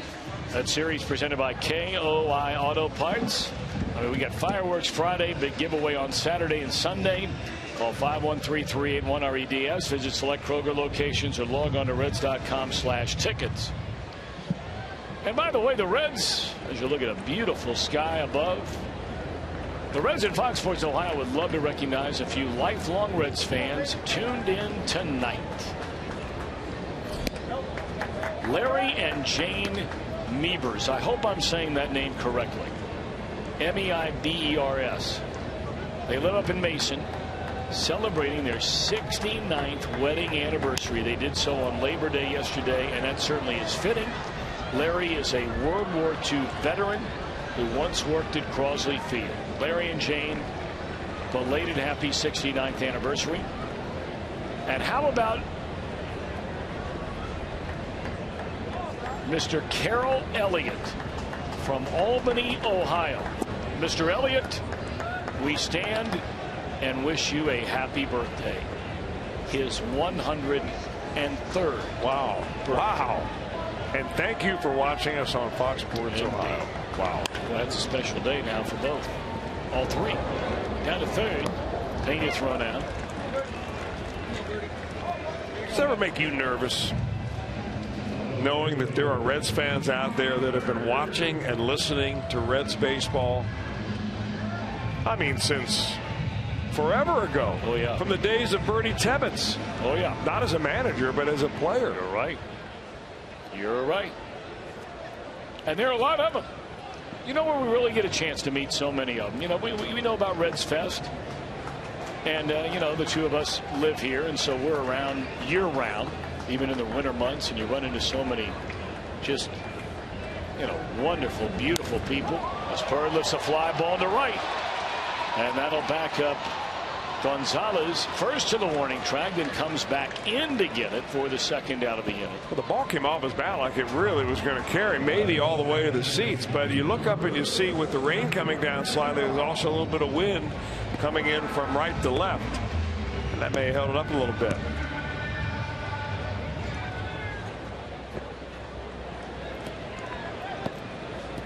So we've gone from a downpour to A beer pour. a rainbow, clear skies, and now this. I kind of like the clear skies. Yeah. Now, was that a dog umbrella? Is that what that was? Well, serving is one.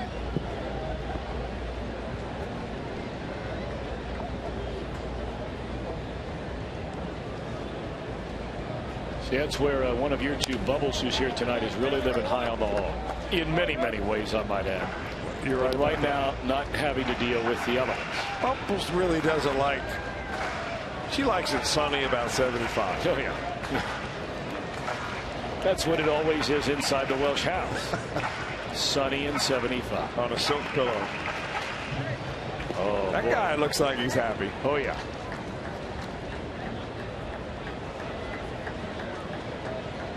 That's a good-looking dog right there. 1 ball and 2 strikes on Negron. We're in the bottom of the 6th of a 1-1 game. He just saw the best fastball that Russin can throw and probably go down and away with a little changeup right here. There's a cutter, and he gets it in there for a strike. 1, 2, 3 for Russin. We're off to the 7th. Both starters are dealing tonight. Russin for Colorado, Lorenzen for the Reds. 1-1 our score.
Here I come.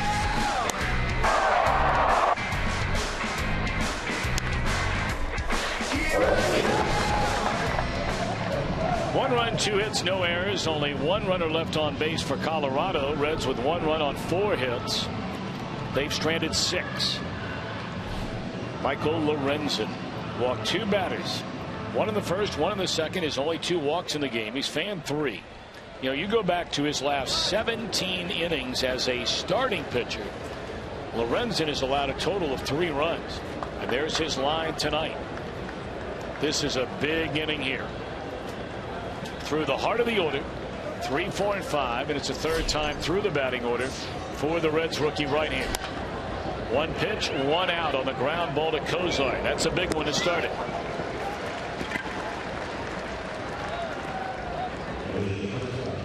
A light rain continues to fall. Lorenzen only 79 pitches, 1 out into this 7th inning. You know what I want you to look at here in this at bat, Tom, with Troy Tulowitzki up, is how much he has changed his between pitch routine. This guy used to be a human rain delay. And Major League Baseball actually tracked it as to how long it would be between pitches. And he would walk out of the batter's box. He's got to keep 1 foot in now because he didn't swing at it and didn't foul it. Got 1 foot in, but he would go through all sorts of Sean Casey, like tightening up the gloves, looking at the bat to make sure he still had the same bat in his hand. They have cut his average time down between last year and this year significantly. When he broke into the league back in 09 or 08, he averaged 20 seconds between pitches. Last year it was almost 28 seconds between pitches. Jam shot, fly ball into left field. 4 pitches to get 2 outs through Gonzalez and Tulowitzki. Well, don't forget the All-Star Game coming soon, and visit the T-Mobile All-Star Fan Fest, the world's largest interactive baseball theme park. That'll be at the Duke Energy Convention Center July 10th through the 14th. And you can buy tickets to that right now. Just go to allstargame.com. Arenado is fouled out to short, popped up to left, 2 down, none on. Boy, is Lorenzen impressive tonight. This is a guy we saw in Arizona. You're right. Finishing his breaking ball, pitching inside with his fastball, showing no fear. And that's not to knock the job that he has done as a starter in the big leagues. I mean, you look at his starts coming into this one. His major league debut, he went 5, allowed 3 runs, 6 innings, 3 hits, 1 run. His first major league win, beating the Pirates, and in that game in Chicago, he was pitching in and out of trouble the entire game. But the bottom line is 5 innings, 1 run. Well, that's a great pitch right there. With confidence, and come right in there with your heater. And he was convinced in spring training, and he didn't say it in a cocky way. I had a lot of conversations with Michael Dannon at Goodyear. But he said, you know, I belong on this baseball team. I feel like I've got this team made. He didn't say it in a cocky way, but he just really, he looked around. And of course, that's not taking into consideration the numbers issue, the options that people have, the promises that may have been made to certain players, and so on. But when you size up the best 12 pitchers on the ball club, he's not one of them. 2-2 pitch. A little speed up action there, I think. Yeah, a little different look to his delivery there. That was almost Johnny Cueto-esque. Shortened it up and still run it up there at 95. I'm glad they're watching.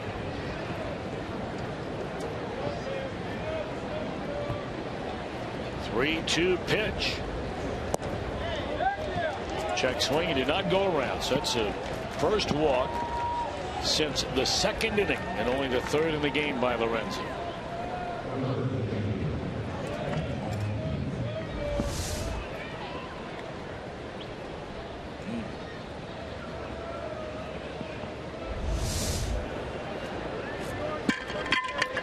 Now the left-handed batting Paulson, who has walked and struck out.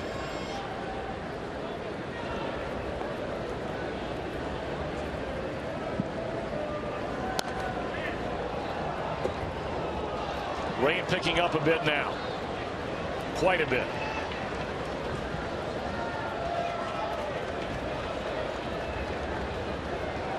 But they came prepared tonight, though.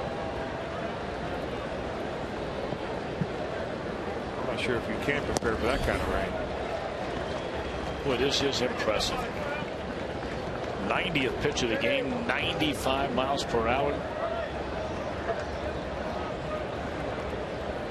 And now trying to put Paulson away and give his team a chance. In the bottom of the 7th inning is Lorenzen. And the runner drifts off the bag, and they should get the out.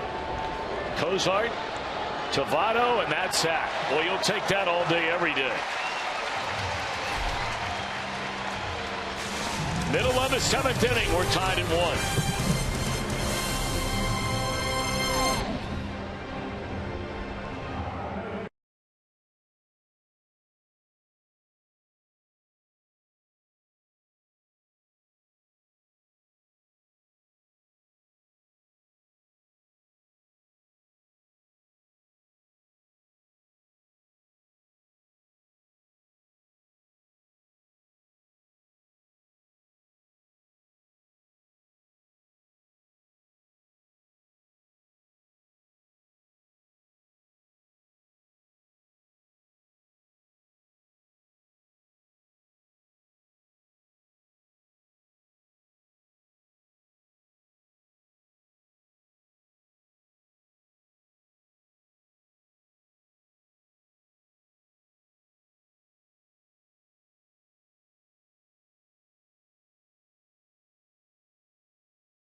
Ballpark. I'm Jim Day. You know, a couple players on the Reds, a lot of Reds players realize the effect they can have on the community and those that are going through tough times. And today, Billy Hamilton, who's set to hit in this inning, and Todd Frazier really made the day of someone that is battling a rare form of cancer.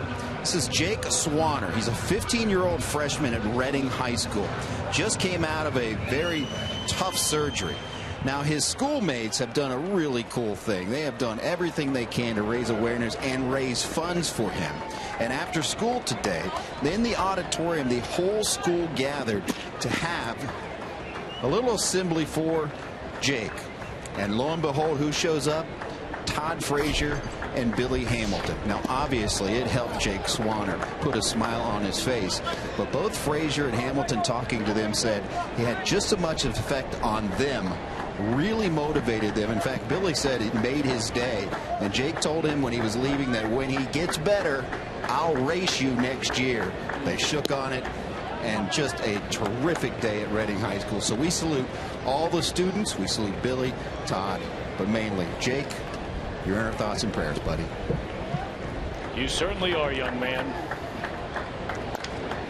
There's a slow bouncing ball off the bat of Lorenzen, and LeMahieu will throw him out to start this 1-1 game in the bottom of the 7th inning. I tell you, Reading's a really nice little community over there. They take a great deal of pride in their schools, in their entire community, and that does not surprise me at all that they are rallying around Jake. Play a lot of little league games, soccer, baseball, basketball over there, and that's a nice little, that's a really nice community. And it's very much a community.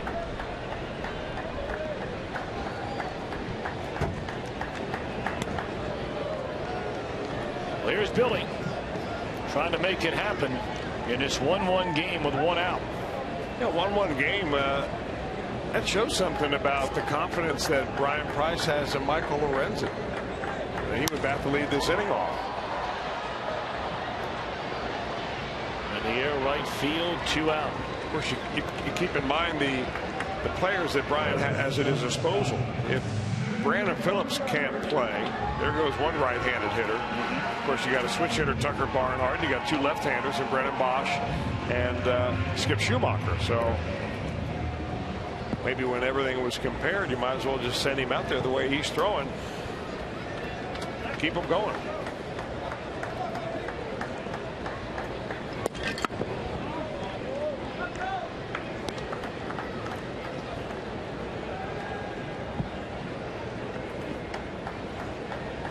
Ball one to Zach Cozart.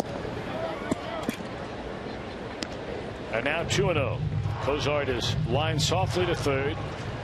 Lined out hard to left. Single to center. Was stranded at third in the fifth. He's the last Red to get a hit. Reds only have 4 of them. Colorado with just 2. And 3 of the Reds' 4 hits came in the first 2 innings. Russin, just brought up from the minor leagues to pitch tonight, has allowed 1 hit over the last 5 innings. And there's a 4-pitch walk, which will give Votto a chance. 4th walk by Russin. Enter now for a chance to win a trip to the Major League Baseball All-Star Game on Fox. For you and 3 of your friends or family members, upload 2 photos at foxsports.com/fantastic all-star. You have till June the 3rd, that's next week, to do it.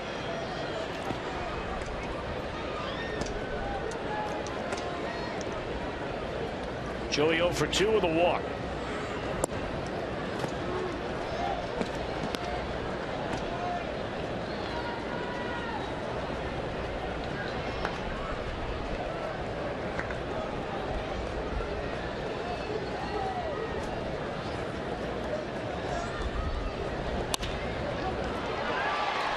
LeMahieu gathers himself. They still get the out, and that'll end the inning. That goes second base to first. 1-1. We're off to the 8th.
Summary, Billy Hamilton got the Reds on the board with a 2-out single to right, plating Marlon Byrd just in front of the throw from Carlos Gonzalez. And I mean, Michael Lorenzen looked like 1 run would be enough. He was cruising. Well, 3 base runners in the first 2 innings, but got a couple of double play balls. Retired 9 in a row at one point till they gave up the home run with 2 outs on a 1-2 pitch to Nick Hundley in the 5th inning. And that's the only Colorado run of the game, but the Reds have just 1 in the game, and the night is over. 7 outstanding innings tonight from Michael Lorenzen. 2 hits and a run. Yeah, the 2 hits. I mean, one of those was a solo home run, and if that's your one mistake of the night that gets taken advantage of, you've had a whale of a night. I was wrong about Lorenzen hitting because I thought he would go back out there and pitch the 8th. He's done now, talking to Jeff Pico in the dugout. And he'll give way to Jumbo Diaz. 90 pitches for Lorenzen, twice as many strikes as balls. Take that all the time, wouldn't you? Better believe it. Oh, what a night for Lorenzen. And to take this tape of Michael Lorenzen, put it on a DVD, and send it down to all the minor leaguers that are on the cusp. Saying, you know what? You can do this too. 21st game for Jumbo. First pitch swinging to open up this Colorado 8th inning is Paulson, and Pena runs out of room. Strike one. Paulson, a walk and a strikeout. It'll be followed by Hundley, who hit that home run in the 5th, and then it'll be Brandon Barnes, a number 8 hitter. Russ and the pitcher due up 4th.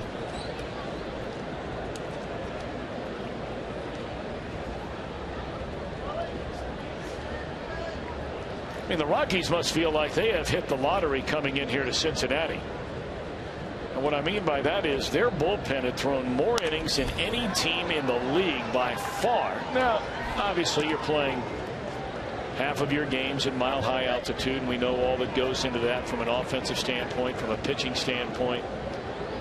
But they get 6 from their starter, Eddie Butler, yesterday, and so far 7 from a guy they just brought up from the minor leagues today in the game tonight. Yeah, the Reds thought they were probably catching a break by Jorge De La Rosa, the scheduled starter, veteran left-hander. He's pitched some pretty good games in this time against the Reds. Having a cut on his finger and not being able to make the start tonight. So you bring up an emergency starter out of AAA thinking, oh, this works in our favor. 1-2 the count on Paulson, and the big fella cuts it loose. Broken bat, diving play by Frazier. Can he get him? One hot throw, and he got it. What a play by Frazier and Votto at the other end.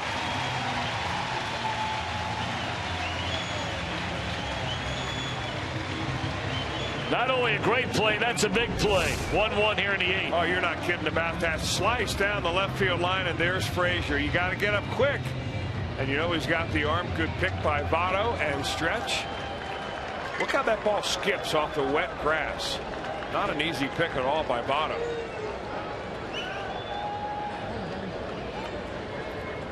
You thought that ball was going to bounce higher. You can see start his glove out about waist high. Had to bring it down around knee height because that ball really skipped on him. That's great reactions. You saw it there by Votto after the dazzling play by Frazier to start this 8th inning.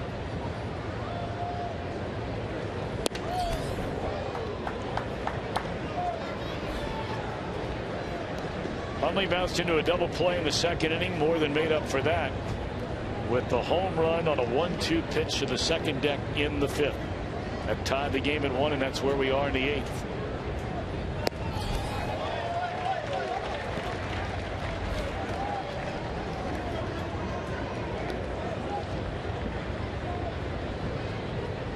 Well, they hit a changeup for a home run, and he's seeing nothing but heat from Jumbo.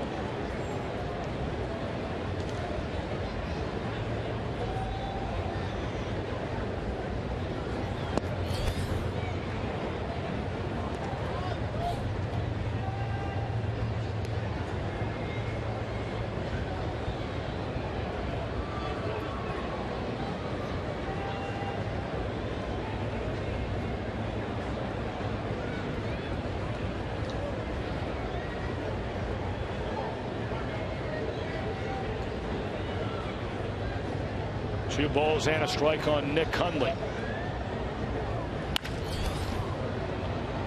Cozart able to get to it, but no chance to throw out even the catcher. Hundley running up the line. That'll be an infield hit. Well, coming up tonight and after every game here on Fox Sports Ohio, we call it Reds Live, and we invite you to stick around. It's brought to you by Performance Kings Honda. Jim Day standing by in the Fox Sports Ohio condominium. Jeff McCorrell will be making his way down near the Reds dugout, hoping to talk about the end to this 9-game losing streak.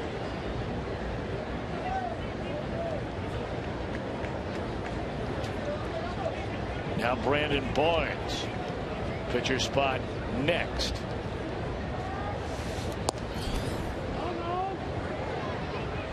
And already Rafael Inoa, switch hitting infielder, stands in the on deck circle.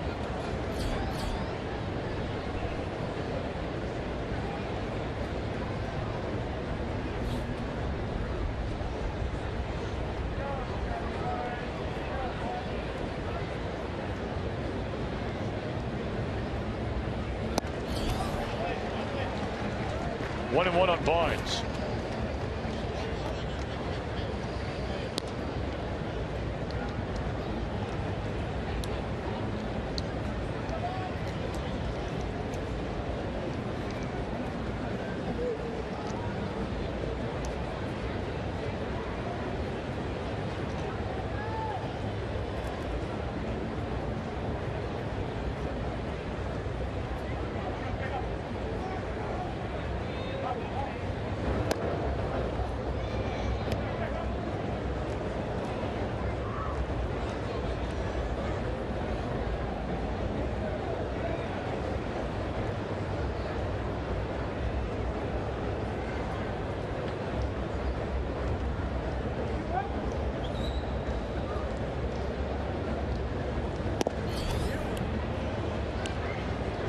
One ball and 2 strikes. Somewhat perplexing that Barnes twice has shown bunt during this at bat. Yeah, you know, where it stands right now with the catcher at first base, you're thinking it's going to take 2 hits to score unless he launches one. So maybe he figured, hey, I'll lay a bunt down, and they're not playing in at all on me. He made the age-old mistake of trying to bunt while he's on the run. Tried it twice.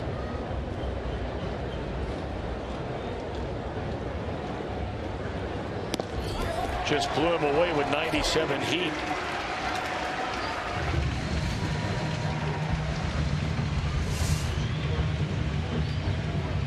Well, that's reaching back for a little extra, staying behind the baseball.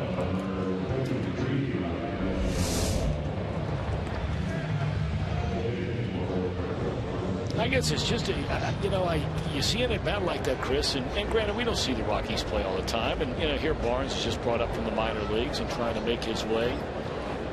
But, man, to really give away a couple of strikes in an at bat like that in a 1-1 game, those were giveaway strikes. And he didn't really look like he was committed to doing the bunt. It looked like it was almost an afterthought.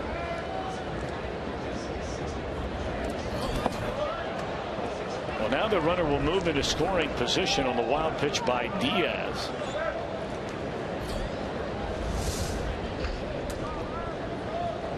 Pena, no chance. He can swing the bat a little bit now. 14 hits and 46 trips to the plate. That's a .304 batting average. Now he has been better as a right-handed batter than he has been from where he's batting now from the left side. Obviously a lot more at bats from the left side. 15 of his 46 at bats have come as a pinch hitter, and he's 5 of 15 with 2 runs batted in coming off the bench. That's why Jeff Pico's out there talking to him right now, more or less probably just to go over the scouting report. You can't expect Brian Payne to remember everything about every player on this club. Although most of them are probably hard in, soft away. Chases a breaking ball in the dirt.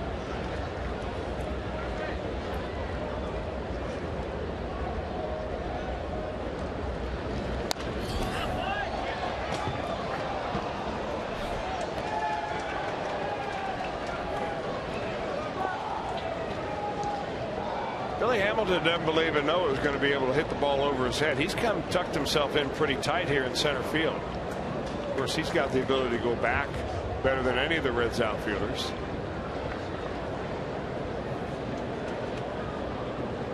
One.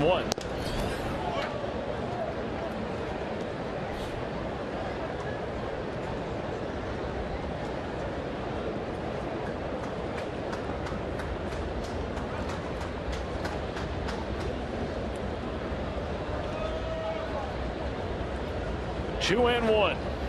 1-1 game, 2 outs, runner at second. Bouncing ball. Negron charging. Gets the out, and that'll end the inning. So Jumbo with a scoreless 8th. All right, here we go. Bottom of the 8th. Frazier, Bruce, Pena coming up. We're tied at 1. Rockies will go to their bullpen.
This offer is for tonight only.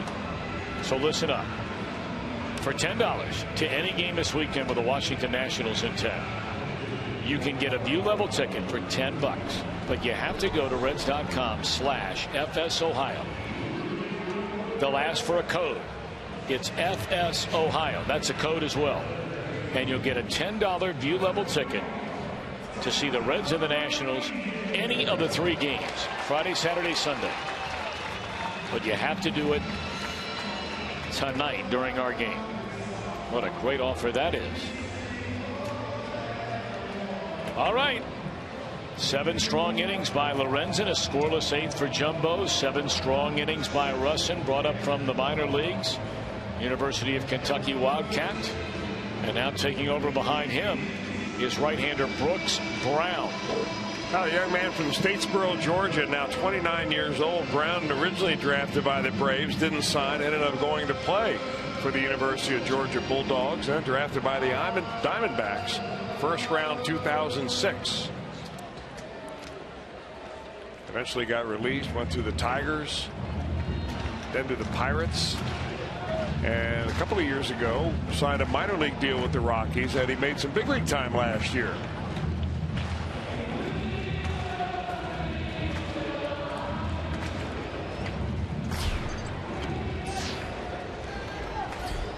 In fact, Brown was brought up when former Red Nick Massett was put on the disabled list.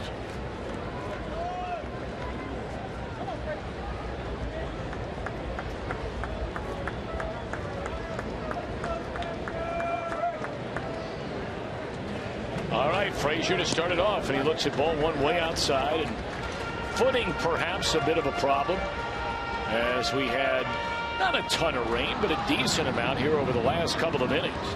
Pretty much nonstop until now. Brown's crew came out and tried to tidy it up a bit. 2-0 to Todd Frazier, who struck out twice looking and then walked in the 5th inning. Yeah, they were working on it right as Brown was trying to warm up. And what happens sometimes with young pitchers, rookie type pitchers, they'll take it the way they leave it. Meaning he won't necessarily demand that the grounds crew finish the job to his satisfaction, because he doesn't want to be a guy viewed as holding up the game or, acting like a superstar. So sometimes you don't get what you really want out there if you're in a position like Brown, just a second-year big leaguer.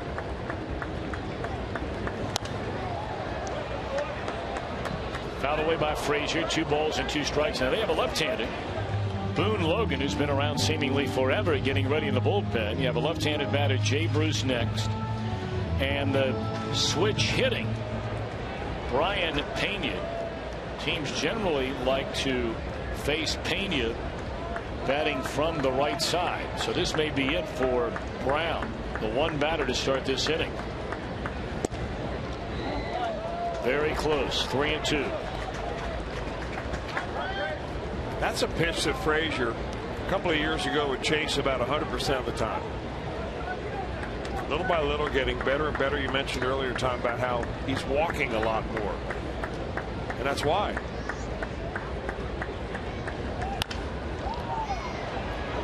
Tulowitzki on the short hop, throws out Frazier. That was a lot tougher play than it looked.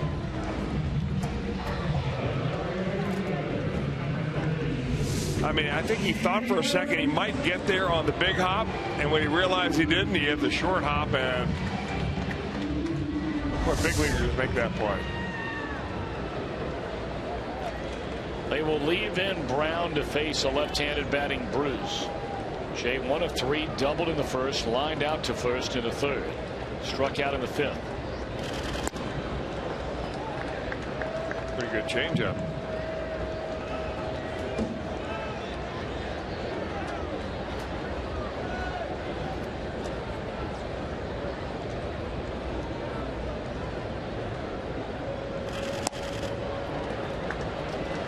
Two in a row.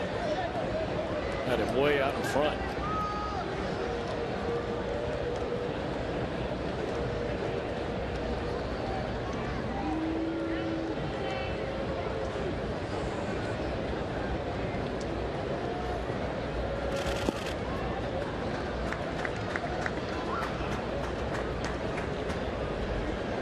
The Reds had a double by Bruce in the first. They had singles by Bird and the run scoring single by Hamilton in the second inning. Their only hit since the second was a 1-out single by Cozart in the fifth inning.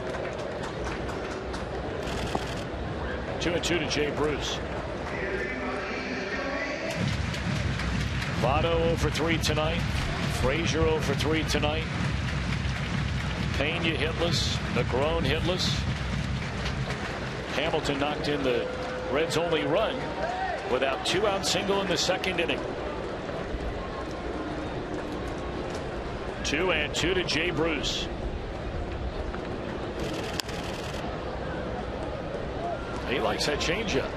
He's got a good one. Yeah, there are a lot of hitters that'll tell you that a changeup from an opposite pitching pitcher, like a righty facing Bruce, a lefty, is a tougher pitch than a left-handed slider, because you just don't see that many, and you don't pick up the spin like you do on a slider.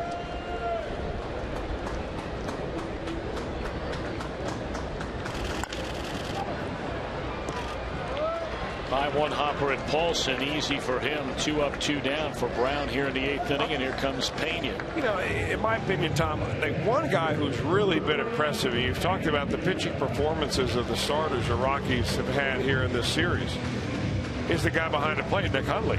I mean, he is like nursing this pitching staff, especially Russin tonight. I mean, through every batter. I mean, giving them hand signs back there, moving back and forth. I mean, he is into it. He gets real low, gives a nice small target in there so the umpire gets a good field of vision, can see the entire strike zone. This guy a couple of years ago had a really good season for San Diego offensively. They've always loved him behind the plate. Arenado throws in the dirt. What a nice pick over there by Paulson to end the inning. 1, 2, 3 go the Reds. We go to inning number 9. Rockies and Reds are tied at 1 on Fox Sports Ohio.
Is presented by authority of the Cincinnati Reds. It may not be reproduced or retransmitted in any form, and the accounts and descriptions of this game may not be disseminated without the express written consent of the Cincinnati Reds.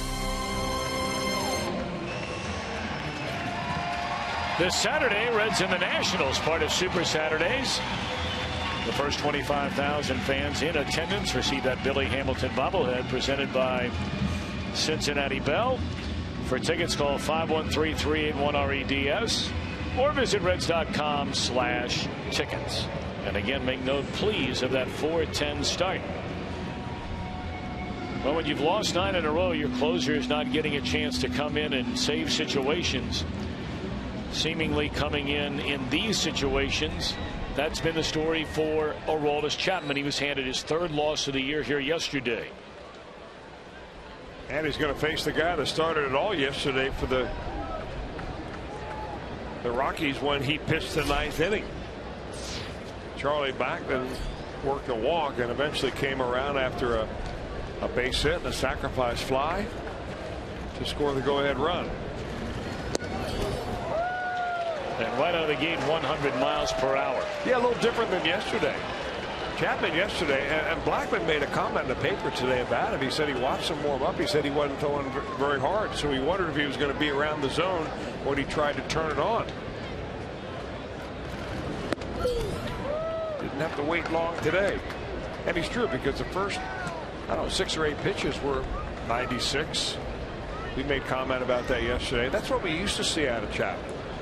And then last year was a different animal when he came out throwing 100 right out of the gate.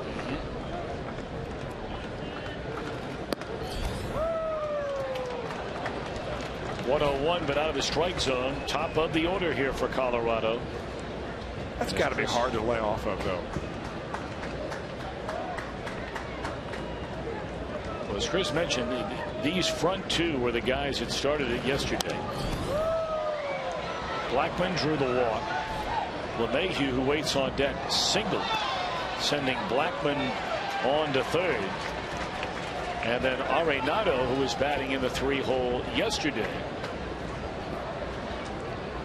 had the fly ball, sac fly to center field, plating Blackmon, that broke the 2-2 tie, or 4-4 tie, en route to the 5-4 Rockies win.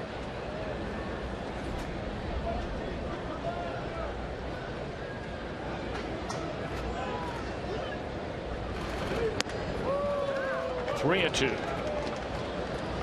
First time he's thrown a slider in this at bat to Blackmon.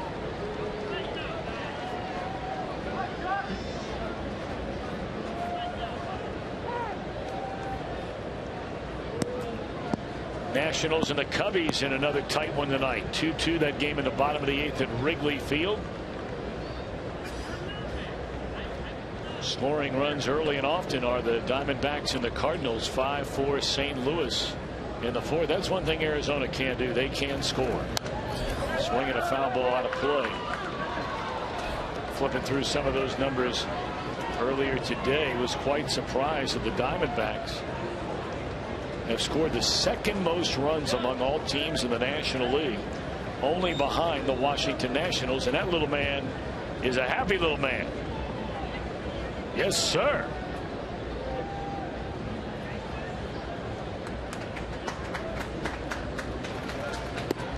Strike 3 called on the slider. Blackmon does not agree, nor did he agree with being run up back in the 6th inning.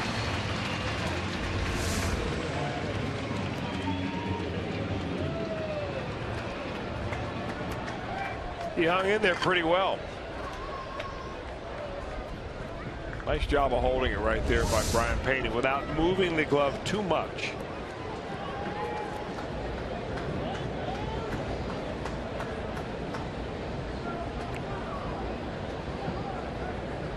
LeMahieu 0 for 3, is struck out, bounced to third, and lined out to Lorenzen. If you're just joining us, what an outing tonight by the 23-year-old Reds rookie right-hander Lorenzen. Allowed 2 hits in 7 innings and only 1 run.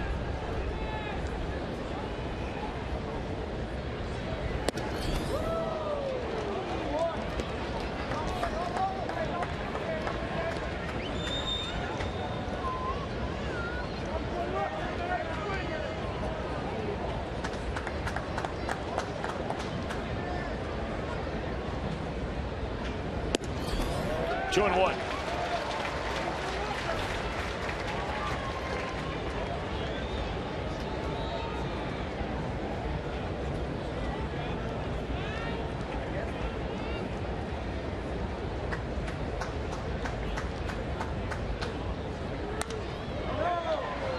Came with a 2-1 slider that stayed up in the strike zone and fouled away by DJ LeMahieu. 2 and 2.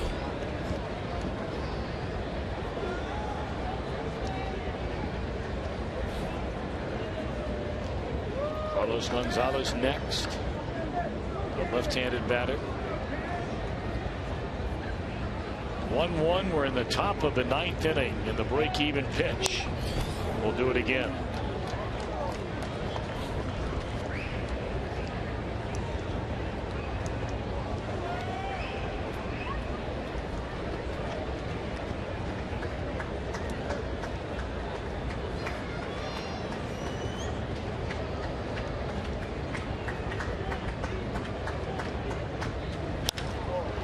Off the end of the bat, shallow center, a long run for Billy. He cannot get there.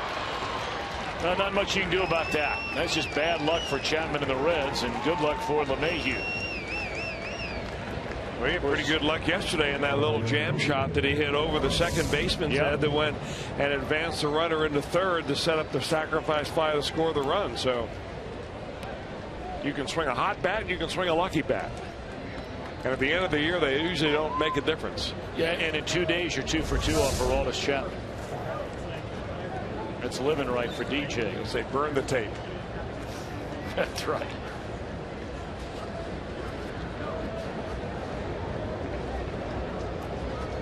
All right, now Gonzalez. He takes high for ball one. He bounced into a double play on a ball back up through the middle in the first inning. Grounded out to Votto in the fourth, and then grounded once more to Cozart, who threw him out in the seventh.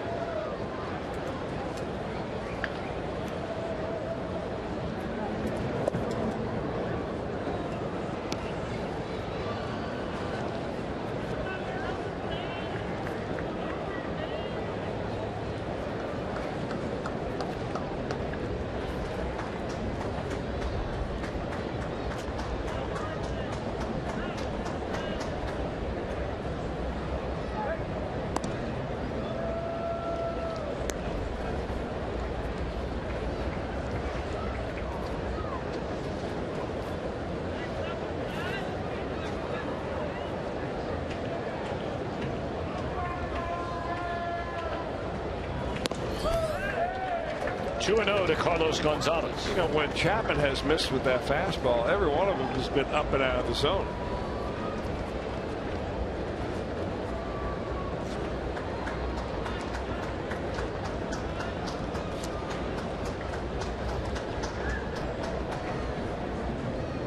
Two and the count, and here it comes, and another fastball, and again a fastball that is high.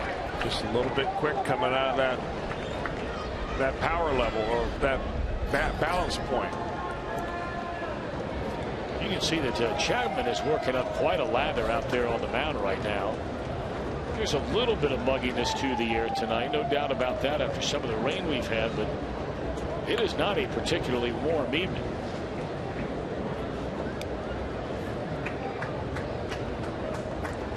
Three and 0 on Chapman to Gonzalez, but he'll throw to first instead.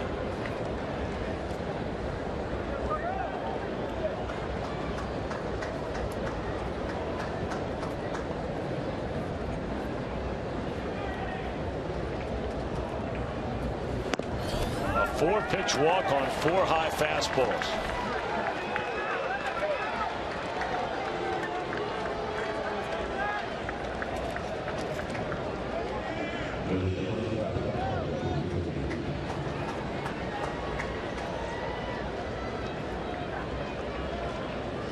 Chapman is the one guy more than any other pitcher on this Reds team that Brian Price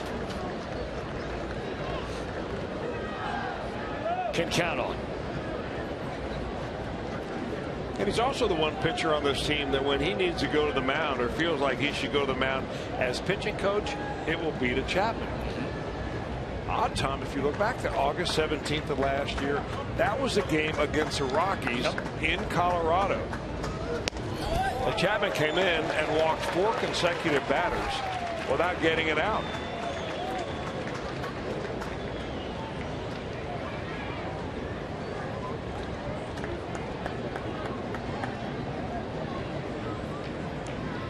There's a fastball in the first pitch by Tulowitzki. 2 on, 1 out. 100 off the outside corner. You know, when you make the kind of money that Tulowitzki makes for the contract, as long as it is, you're always under scrutiny. That looked like a strike according to Foxtrot.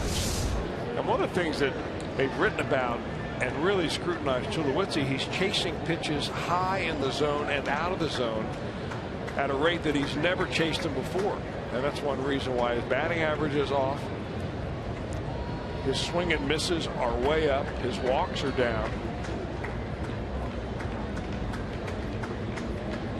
1-1 pitch. And that one was down in the zone, and he hooks it foul on a slider.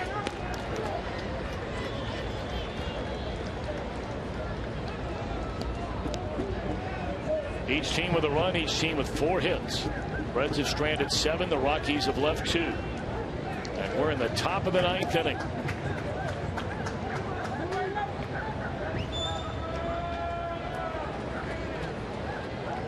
The Reds so desperately trying to end this extended losing streak. Came back after a slider with a 102-mile-per-hour fastball down in the zone. And Tulowitzki able to hang around.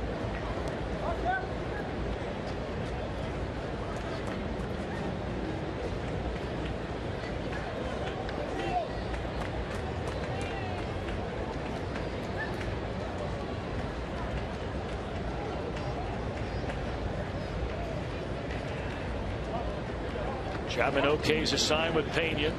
And now the 1-2 pitch. Runners go, and it swung and pulled a ton, but foul. Well, he jumped all over that slider. And now Pena will come out for a visit. Yeah, he's had much better swings on the slider than he has on the fastball. I'm surprised that he just doesn't try to run that fastball a couple of times up in the zone until he chases it.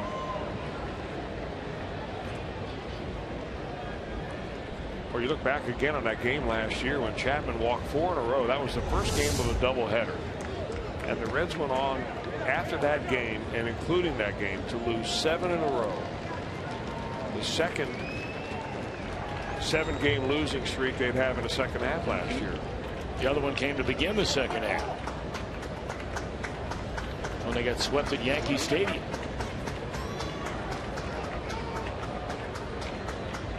So to know that Chapman has never allowed runs on 3 consecutive days in his career. Of course, he gave up the run on Sunday, mop-up roll.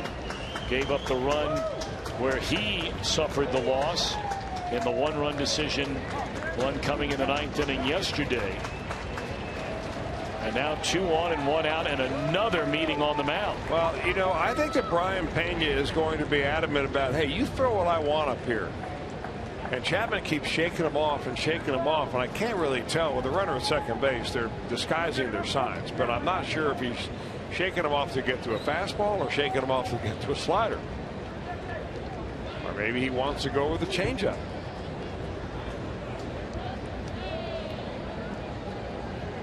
But he's throwing 100 miles an hour. Maybe a couple inches up and out of the zone might be a start place to start. And there you go.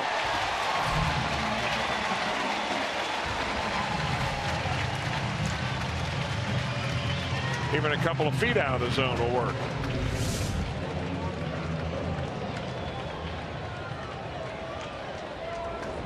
So you laid it out right from the get-go. Tulowitzki chasing those pitches. He wasn't getting the pitches, and they finally go to the well, and that's that. 2 down in the inning. 1 more to go, and this right now might be the toughest out in their lineup. Now Lorenzen did a number on Arenado, but we told you coming in 7 hits in the last 2 games. And looks at the first pitch slider at 89. Boy, that's a dangerous spot. That looked to be right in the heart of the plate. Didn't have a lot of bite.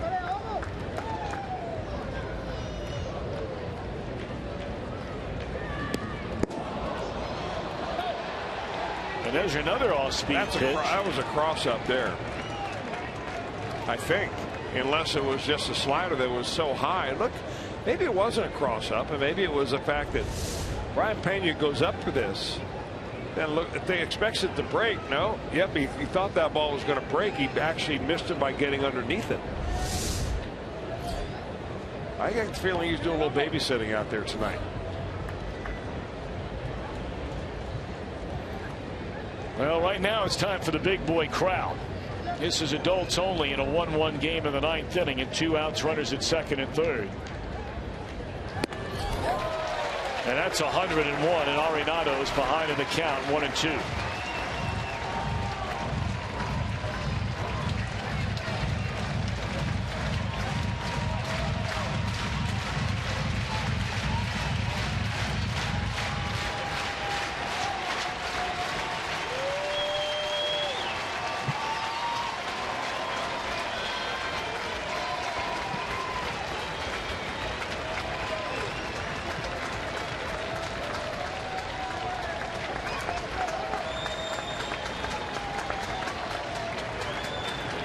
Inning over.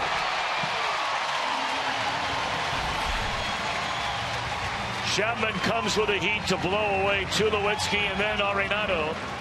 And the Reds will bat in the bottom of the ninth, trying to make Chapman a winner on this dig.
Sports Ohio brought to you by your local Toyota dealers, proud sponsor of the Cincinnati Reds.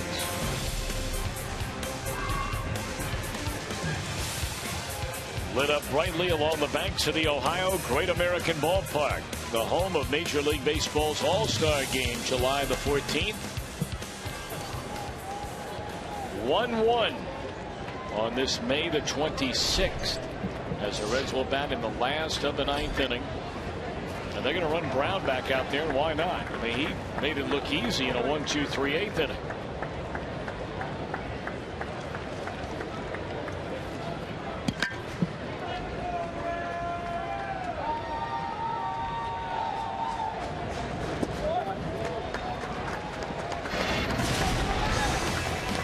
Yesterday, Marlon Byrd went the other way with a home run. Turned out to be a game-tying home run.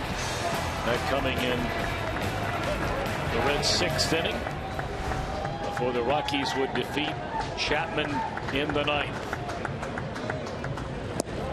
2-0.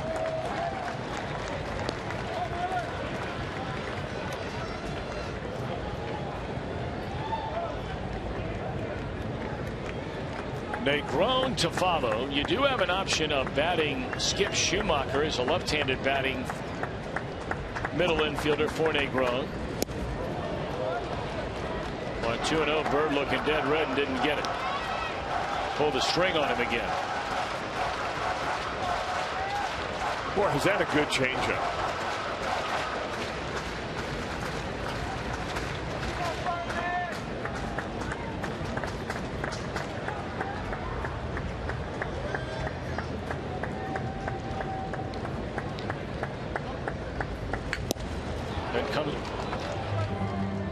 Back with 93 miles per hour on the fastball after that changeup. So Negron for the time being in the on-deck circle, and then it would be Aroldis Chapman's spot in the 8-hole. Reds have one hit since the second inning.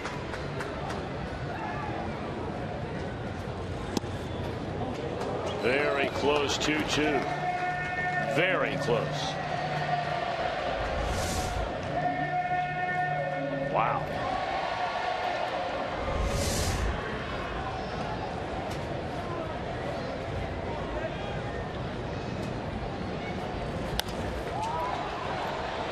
Popped up in a foul ground. Out of play.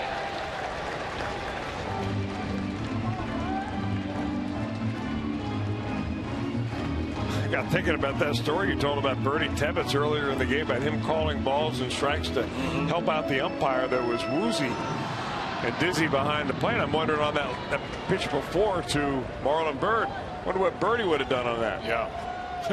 Ring him up.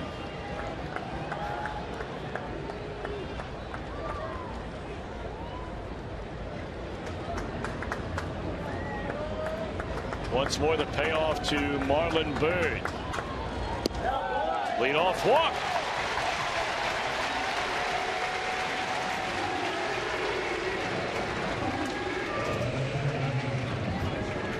All right, we'll see how Brian Price plays this. You think he'll play it the conventional, old-fashioned way here with Negron, a good handler of the bat, laying a bunt down? What do you think? Yeah, I do. I mean, you put Negron into a situation here where he can really help the ball club just by laying a bunt down.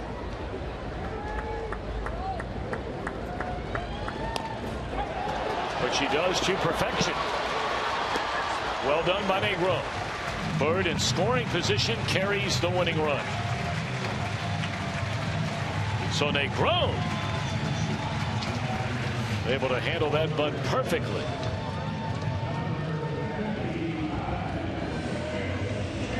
And here comes Skip Schumacher, who will bat for Aroldis Chapman.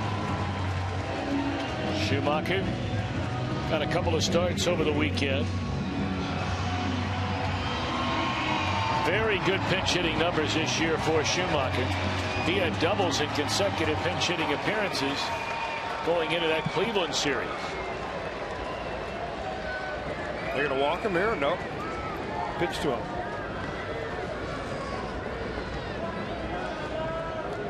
Schumacher with a chance to be the hero.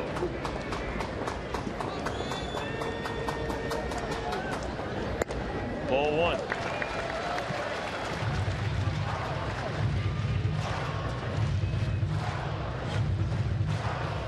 Saw those pinch hitting numbers for Schumacher. Very good. He's knocked in 3 runs as a pinch hitter.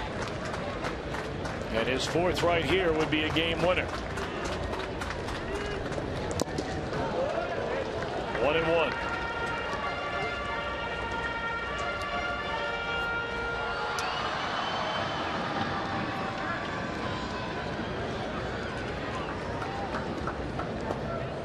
Byrd scored the only Reds run all the way back in the 2nd inning on the base hit by Billy Hamilton.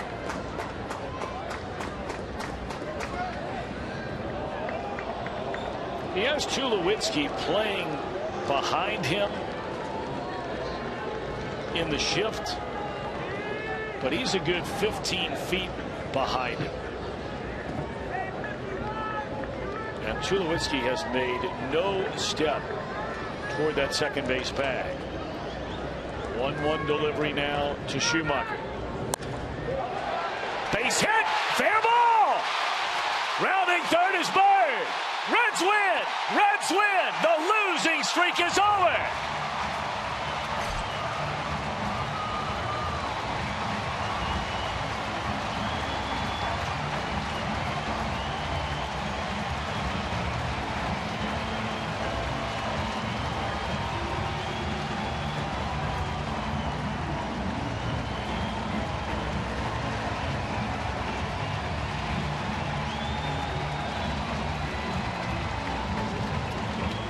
It was nearly 2 weeks ago on a Thursday night when the Reds beat the San Francisco Giants. It was their last victory.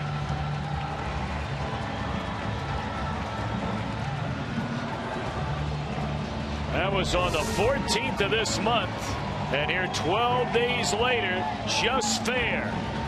Schumacher, our steel power tool performer, his 5th game-ending walk-off base hit, and it's been nearly 4 years since his last one. The 9-game skid over the celebration on at Great American Ballpark as Schumacher delivers the goods in the bottom of the 9th inning, and Jeff Piccolo standing by with the hero. Thank you very much, Tom, with Skip Schumacher. And Skip, it's kind of apropos that you, of all people, got to break this skid for this team, because one of the leaders of this team, obviously, and you've said it yourself, you got off to such a slow start, but of late you've really come on and relished this pinch hitting role. We needed a win. I mean, we needed to win in the worst way, and it didn't matter who did it. We needed to go in and put some smiles on our faces and have a happy clubhouse for a change. And you know, from the coaching staff to the players to the clubhouse guys, we needed this win.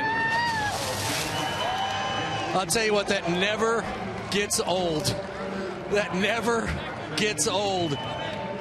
I'll tell you what, Skip, that, as I just said, it never gets old. Fifth time that you've been able to win a game like that. But yeah, you're talking about this. When a team gets going good, they always play loosey-goosey and they have a smile on the face. A lot of guys are pressing. As a veteran on this team, how did you get these guys to calm down and just go out and play baseball and have fun again?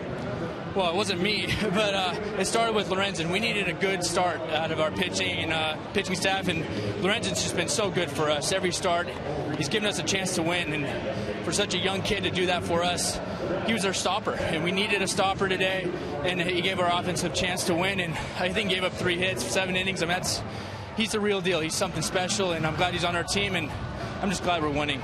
You guys have gotten so much bad news this year, injury-wise.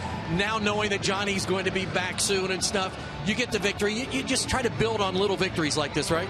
Our offense is good. We just haven't got that big hit, or we keep getting guys on base. We're going to come through, and we have proven guys on our team, and I believe in these guys, and we've taken some hits the last couple of years, but I still believe in who we have in that clubhouse. Skip, appreciate it, and thanks. All right, thank you. Good job. Skip Schumacher, Tom, boy, I'll tell you what, that's one happy guy and one happy team down the tunnel. And we talk all the time about so many guys are easy to root for on this Reds club, and right at the very top of that list, the hero tonight, Skip Schumacher, as the Reds win it 2-1 on his base hit, plating Marlon Byrd, who led off the inning with a walk, was bunted over by Negron, and then after the hit for a change, smiles from your Cincinnati Reds. Time for Reds Live, the post-game edition. Jim Day standing by in the Fox Sports Ohio condo next.